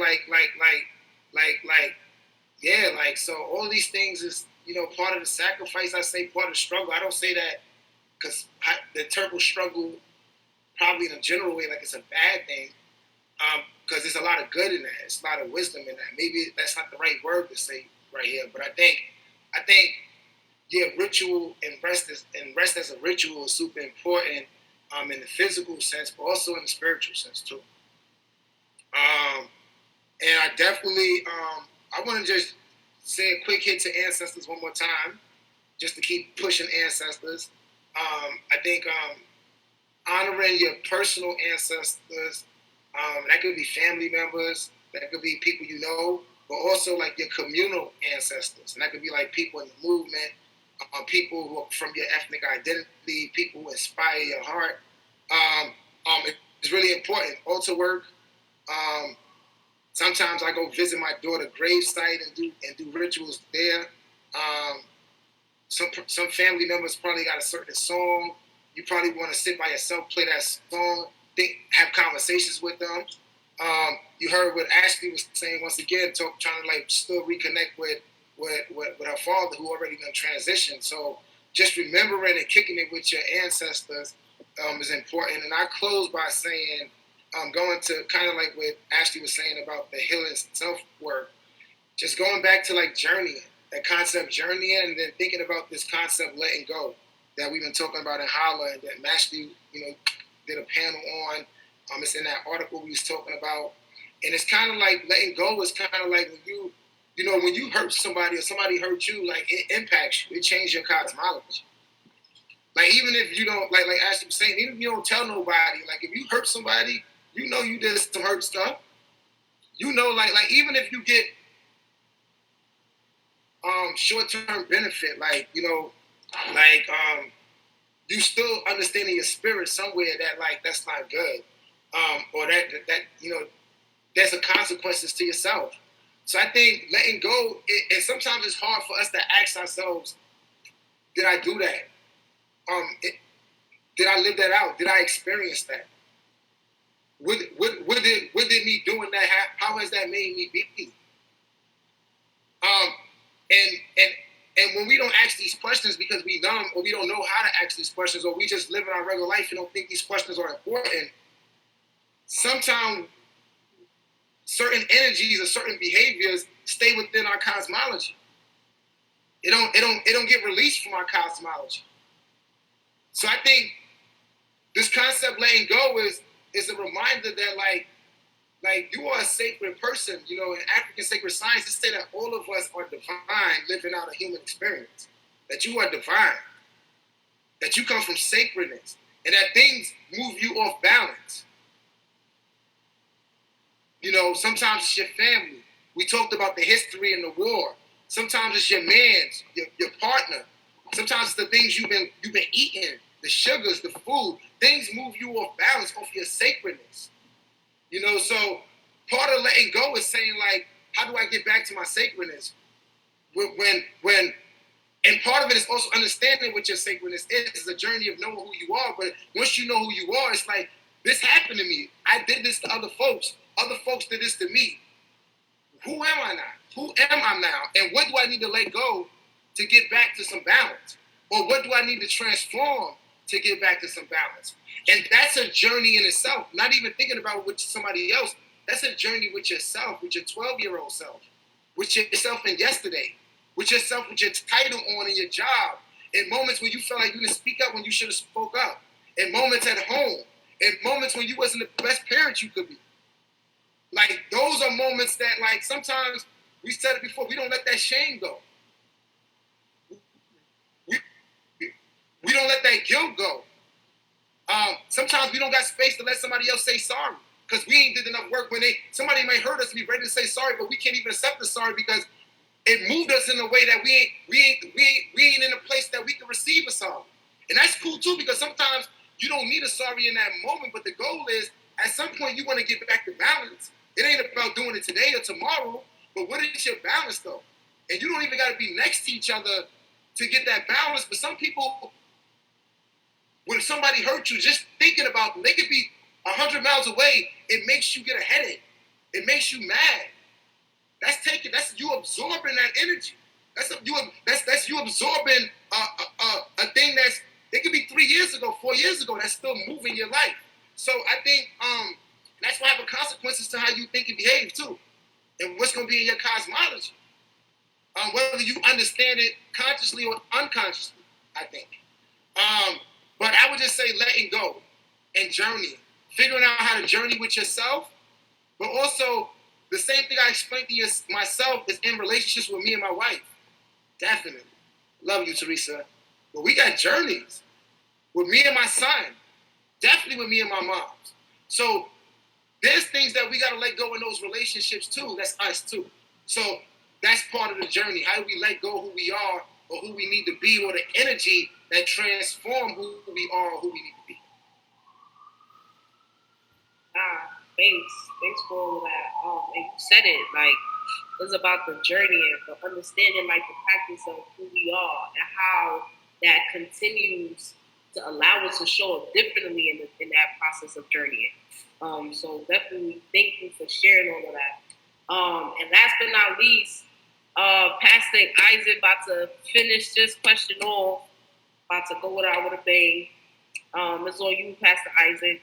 I think that so much was already said, and I want to follow the same thread that I believe Corey was on, because a lot of what I documented as practices align a lot with what he was saying about the self-care and the letting go and some of the journeying work you got to do within yourself, before you can even get to places to be able to receive certain things. That's very true.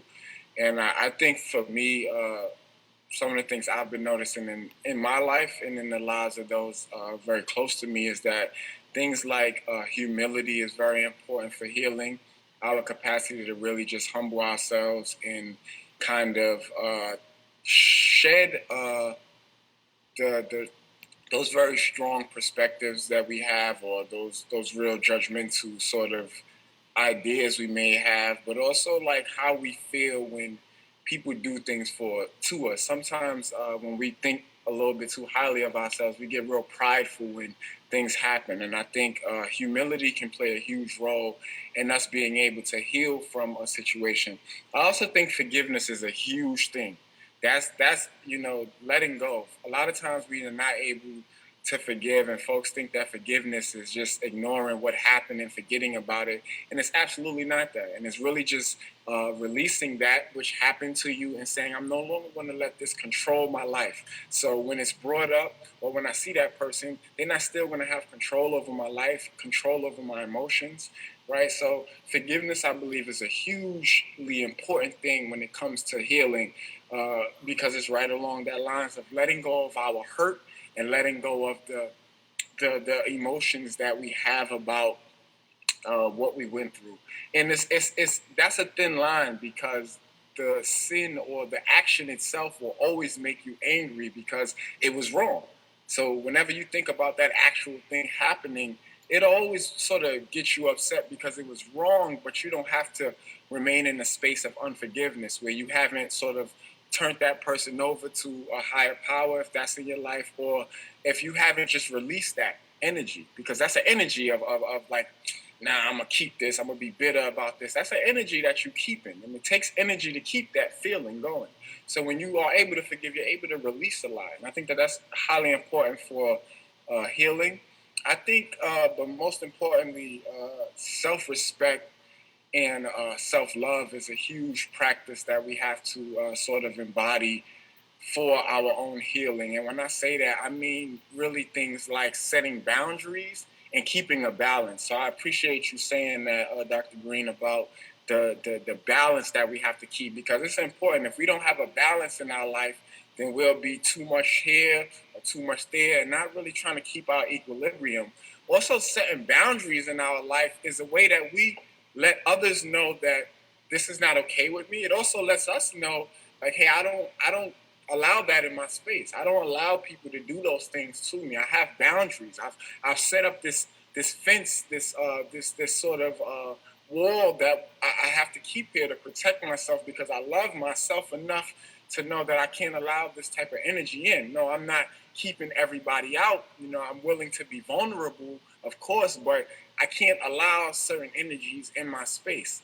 And when we just allow anything in our space, it does reflect a lack of self-love, a lack of self-respect. When we are willing to go through toxic cycles and continue and continue and continue, that's a sign of a lack of self-love and self-respect. It's interesting, right? Because when you think about relationships, right? I've been in a lot. I got 5 kids by 4 women. This is like, wow. I've been in a lot of relationships, and one of the things that I've learned is that you can be in a space with a person for a long time, and y'all can be working towards something positive, or you could be in a space with a person for a long time, and y'all can be just perpetuating trauma, and y'all can just be perpetuating cycles, and y'all can just be kicking back your toxicity back to each other. And when you remain in those type of spaces, it does reflect a lack of self-love and a lack of self-respect. And that's something that I had to learn for myself. Like, do I love myself enough to say, no, I'm going to stop going through this? I know that my attitude ain't the best, but I know this right here is not working. So I got to make a decision, because I love myself enough not to keep going through this. And a lot of times we look at when we have to say no to people, or we have to shut down something, that we wrong. And that also goes back to the forgiveness. Sometimes you got to forgive yourself for the decisions that you have to make. And they may not be right. They may be right, wrong, whatever. They may be just the best decisions for you at that moment. And no one can determine that but you, because no one is in your shoes. So as we talk about healing, it really is like a moment to moment. What do I need right now? Not how do I feed my ego right now, but what do I need right now to get past this thing, to be able to heal from what happened? what do I need in my life right now to be able to forgive this person so that when I see them, I'm not still looking at them with that hatred or that malice, or I'm not saying things like good for them or that's what they get. Because when we respond in those ways, it speaks to our deep-seated hurt. So I think a lot. I think humility, forgiveness, and self-respect and self-love are really key to healing. Not just healing for ourselves, but also so that we can not get in the way of other people's healing, right? Because we can hinder other people's healing because we are unwilling, right? So that's just what I think are some good practices for healing and healing justice. Thank you all so much for talking about practices and rituals. I want to keep it moving, being respectful of time and folks' other commitments. So I'm going to delve into the next question. And if we have time at the end, I think Mash and I will tap into what some of our rituals are in this space. So the last question is, what's your serious critique and feedback for what is limiting healing justice, or what you feel is next to build out in a practice of healing justice? With from the space of the next generation is listening and ready to hear advice about leading and organizing healing justice. They're looking to us, basically, that stands on ancestral praxis of community wellness and Black liberation. And so again, what are we looking at showing, teaching, and being examples for our next generation? Oh, starting with you, Pastor Isaac. Okay, I think so some of the things that I put that were kind of hindering our capacity to heal is things like anger, hate, unforgiveness, some of the things I was just mentioning. Those things keep us from being able to heal. But I think also popular culture makes it cool to be like mean, greasy, and shady towards others. So I think that there's like a popular narrative that when these things happen, this is how you're supposed to respond. So there's like a predetermined response that people are supposed to have. And I think that there needs to be more examples of love, and when I say love, I mean sacrifice. Like I'll do this for you because I know it's better for you that I do this. I think there needs to be more examples of embracing people right in those vulnerable spaces. I think there needs to be more examples of empathy and us seeing people go through things and really like pouring into them. And I think that needs to be made cool. That needs to be popularized and things like that. I think that we have to because we have these conversations, but it ain't that many young people who out there, or there's not a lot of people who actually need to hear this that's on the line right now. And our conversations outside of these have to be reflective of this same spirit so that no matter who we're talking to, that sort of spirit jumps off of us and onto them. And then they also incorporate that and it jumps off of them onto the next person, because that's how it works. Good is contagious just the way bad is contagious. And I think that the examples that we set for younger people, and like, this is what it looks like, this is what it should be, and make it cool.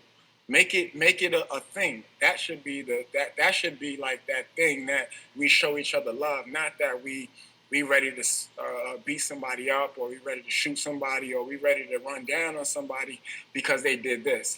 Too many folks are especially folks who engage young people, they play both sides of the fence too much. They want to be street gangsters, but also politicians for folks. So it's just like, you can't do both.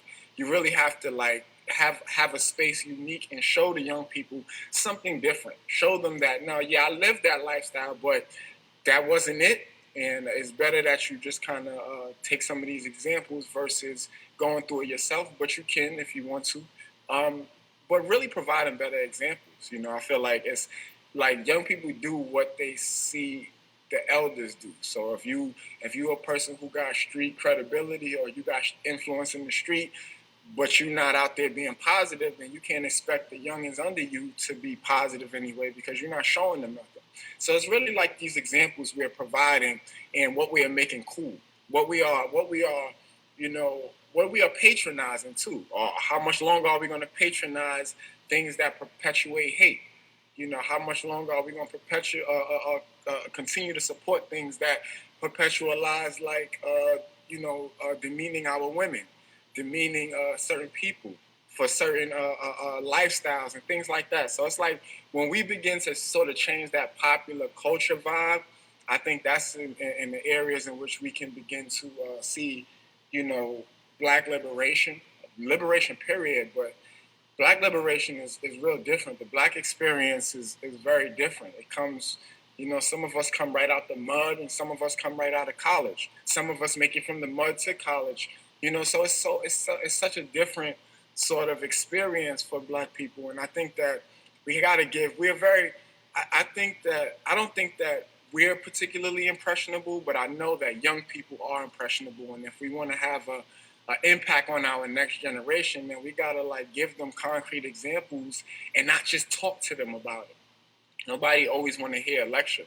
A lot of times people just need to see it. Okay, that's what it looks like. Cool, I could do that. Versus you telling me to do it, it feels overwhelming. I don't see you doing it, so it's like, why the hell I'm gonna do it, right? So it's like how we provide these examples. How we are able to show folks how to deal with their own personal pride, because that's important too. A lot of folks chips on their shoulder. When you downtrodden a lot in your home and you get a bit of freedom, you do you, and you say, I'm not letting nobody take this from me. That's a sense of survival, but it's also a bit of pride that you have in that, and that I have my freedom now. No one's going to take it. But that also keeps us from a lot of things. So how do we help folks to get their freedom as young people, but also be humble, be loving, be caring, and still be assertive and strong? All of those things are hard, but I think that we can begin to provide some examples versus just saying it and explaining it. So I hope I answered that question correct. You did, Pastor Isaac, and thank you so much. You dropped so many gems on what we should be doing more so than what we should be saying, because young people are watching us much more than they listen to us. If you're talking to a young person, you got about 60 seconds to make your point, and then they are thinking about something else. The other thing I wanted to add to what you shared was we also have to demonstrate to young people how we can disagree and love, how we can disagree and it doesn't lead to beef, it doesn't lead to funk. It's just we disagree. We got mad love for each other. We just disagree on this, and that's so important because we know we live in a day and time where disagreements can literally be fatal. So thank you for that, what you shared. And Dr. Corey, you're up next.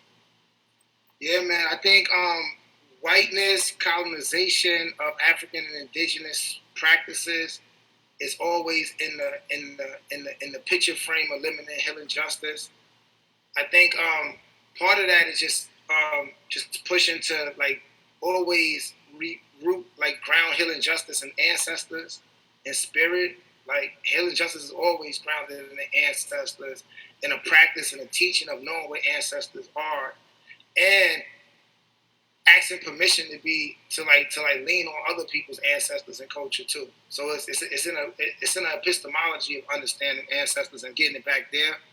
I think within that is rooted in the practice of like organizing community wellness. And you think about prison abolition, you think about Angela Davis and the Jackson brothers.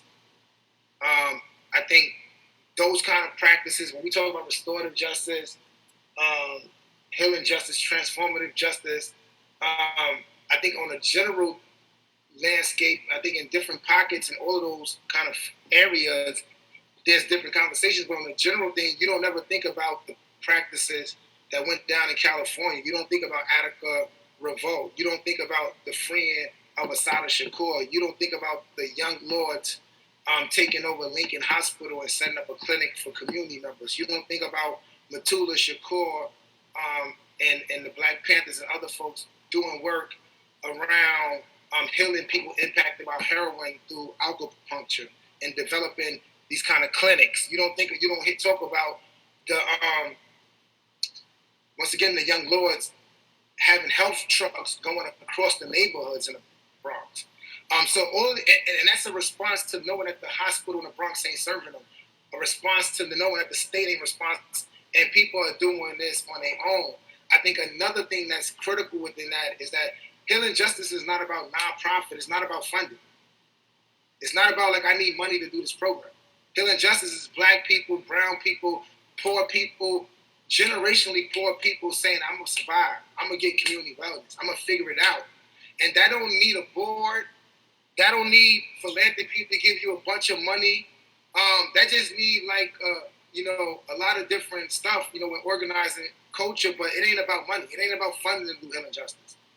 So I just want to underscore that because a lot of ourselves in H.O.L.L.A being a nonprofit, but also just in the work, like we sometimes think we can't do some healing work in 7 neighborhoods or with our family if some white person or some philanthropy didn't get funded to it.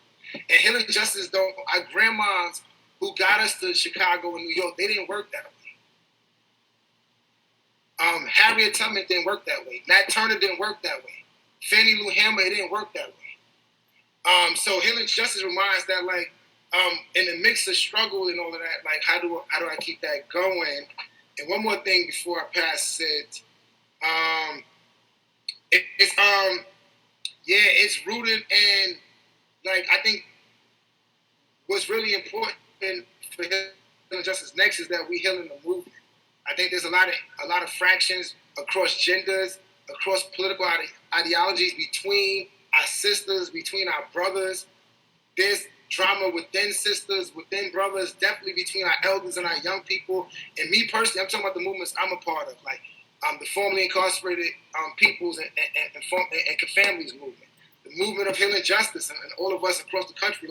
We got a responsibility to try to figure out how we bring other organizations that's grassroots, how we show up for whatever discrepancies we got with other leaders across the country that we sometimes be at coffee shops talking about them, but don't know how to let go, don't know how to get a circle together, don't know how to call one of us to build.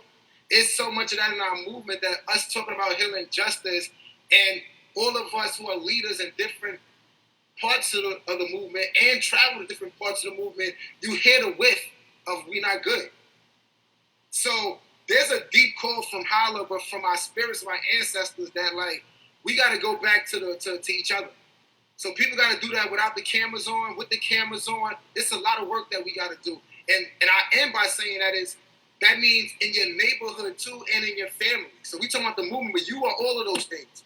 The movements you're a part of, but also your neighborhood you from and your personal family. Healing Justice just can't be on these webinars and we ain't talking about ancestors with our family who's mad Christian. Or we ain't talking about healing justice and we ain't having hard conversations with our young nephews and nieces, young nephews and sons who are internalizing being a white dude. And we ain't having hard lessons with our young sisters who don't honor their body in a sacred way. Or we ain't honoring our family who throw away people who impacted by drugs, who throw away people who the system said you could throw away and our family keep throwing them away. So we need to bring this to our homes too. To Mississippi, to North Carolina, to Chicago, to Harlem, to Brownsville. Whatever you do in a panel, on a Zoom, on a retreat, in your organization, there's a call to do that at least 3 times more with the families that spread it out across the diaspora, with your family in Chicago, New York, and Trinidad. If you're going to do this for the organization, for the 501c3, it's a call to do it at least 3 times more. And if you fall short and you get 2 times more, we cool with that. We all right with that. That's so important. That's so important. And recently, myself, having had those conversations with my own children about things that have happened in our family. And just, one thing I say all the time, that our parents showed up with their trauma, and me as a mom, I showed up with my trauma too. And just having those conversations that, hey, I didn't always get it right. And I'm here to acknowledge that I didn't always get it right. And sometimes me not getting it right caused harm. But it's important, like you say, to have those conversations with our families, with our communities, with the organizations, etc., etc. Shout out to Pastor Isaac. I know he has to bounce out because he has a prior commitment. So we want to say thank you for joining us. Nothing but love, and look forward to getting up with you on the next time. And so I'm going to pass it right now to Sister Ashley to talk about what are some of your critiques and feedbacks of what we're doing and how we're doing it, and how we can lead and teach and be examples to the young people. Yeah, I just want to, highlight and I share a lot of what, Corey lifted up when he started. One of the first things I was thinking about was just like the whiteness and colonization of indigenous practices. And let me know if I'm talking too long. I'm probably getting a little tired. And so sometimes I just be talking and I'm like, maybe I'm talking to me. But the other thing that I guess I wanted to highlight was like, I think that our movements a lot of time highlight and uplift the work of Black queer women who are healers, movement builders, revolutionaries, and all of these things. But they are not always the beneficiaries of the things in which they get to create. And so, like, a lot of our justice work in the face of, the beneficiaries of that justice work are Black men, is Black boys. And so, like, I hate that we still have to have that conversation about engendering justice, but making sure that, the way that we go hard for Black men and Black boys, that, we go hard for Black women, queer women, trans women. Like, you don't get to pick and choose who you love and who you want to support and who you gonna show up and fight for. And when we talking about justice, like, you can't pop off and be like, ain't nobody free until we all free. But like, you don't show up when a sister down. You don't fight for it. Or you're on the back end taking the space that Black women should be in, taking the funding that Black women and queer women and trans women should have, taking up the space where they should be leading. And so, a lot of times we don't talk about that as a form of harm, but it's extreme harm that happens in our communities. Brothers take like seats in universities and academia, and like, you know what I mean? Like, we just have to be more vigilant. We have to fight as hard for Black, queer, trans, non-binary folks the way that we do for Black men, and show up like that. And I think that if we don't, it's definitely going to be a limit. Because even when, it's definitely a limitation. Because we also don't validate and give credit to women who are doing the same work that our counterparts are doing, because maybe they ain't been to jail, or maybe they ain't, or been through the hardest thing publicly or in a way that we can see. And so we feel like they're not credentialed, or they aren't like what the hood is asking for, or something like that. And so I think that, like, we have to make room for, we have to make more room for that. The other thing that I was thinking about is collaboration. I think that,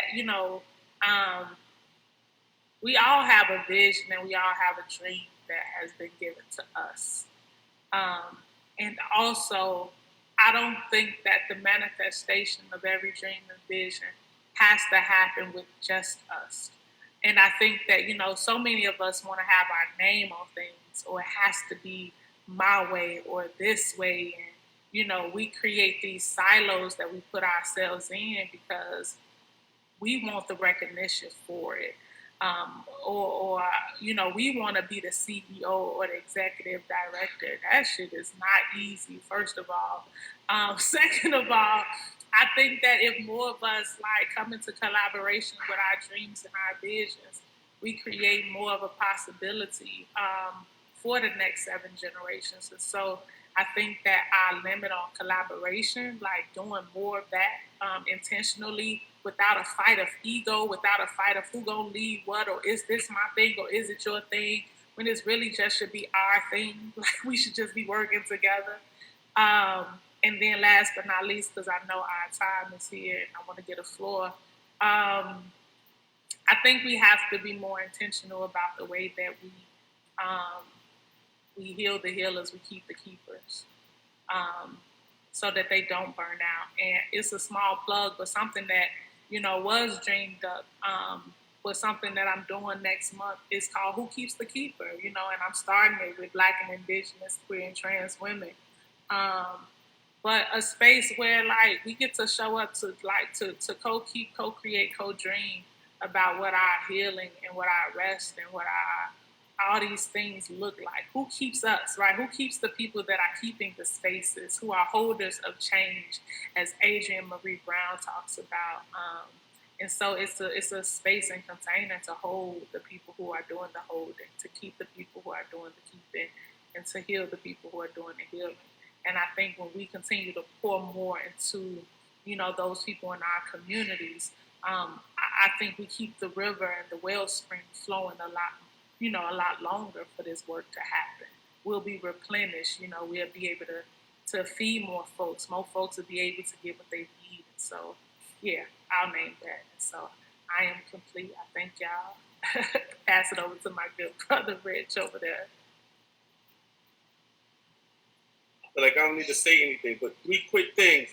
Make it plain, because we know that the Academy, all of these intellectuals are going to take healing justice and turn it into something that's inaccessible to our people, and it's not going to pay homage to its origin and its ancestry. For the young people, it's okay to set boundaries. It doesn't make you callous. It is an indicator of self-love, and more importantly, self-worth. And so also know your worth. And don't let anyone or anything tell you how to define you and your self-worth besides you, right? And those who love you, your parents. And that's it. But thank you, Ashley. Thank you, Corey. Thank you all. As you said it, listen, just got to keep going. Peace, everyone. Thank you, everyone, so much. This has been so dope. I know that we are right a couple minutes past time. And before I pass it to my sis Mash to close us out, I just want to say that the third webinar will be next Thursday at 2:00. This webinar and the one from last week is available on H.O.L.La's YouTube channel. And also, if you haven't seen We Came to Heal, the documentary, that's also available on H.O.L.La's Facebook page as well as the YouTube channel. And if you have not downloaded, if you haven't heard the album, the report back, get your whole entire life today. Download it, listen to it, share it with other people. H.O.L.L.A is doing dope healing work, the real deal. Go ahead, Mash. Thank you so much. So I want to close out with a quote from Dr. Francis Press Weston. So the quote says, "Those that know me know that since 1970s, I have been making a statement about what I understand to be what is going on. And I have been saying to Black people, we as Black people greet each other with a saying, what is happening? I say we put that greeting in form of question because we don't really understand yet, like what is going on. After today, I hope we will be greeting each other by saying, you do know what is going on, don't you? We will be saying the war is going on. We will be greeting each other and by saying the war continues, and that each and every one of us will be a part of this, and to see that the war comes to a just end so that we can be in peace on this planet. So thank you guys for being a part of this webinar with us. I am so grateful, so honored to have been a part of this panel with these lovely panelists. Y'all did an amazing job. And I'll see y'all next week. Peace, y'all. Peace. Ashe.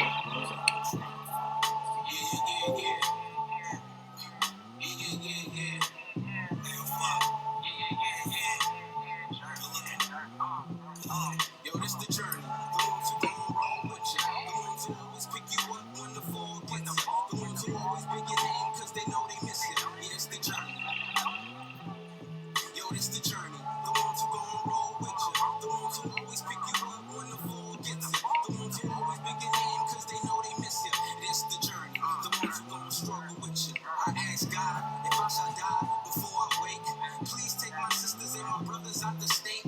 Pen, and that's a proclamation I bring up and up again. Cause many of us ready to ride out in the end. This is the journey. The ones who's worthy. We used to pay building blocks, now we building with the blocks, watching out for the cops.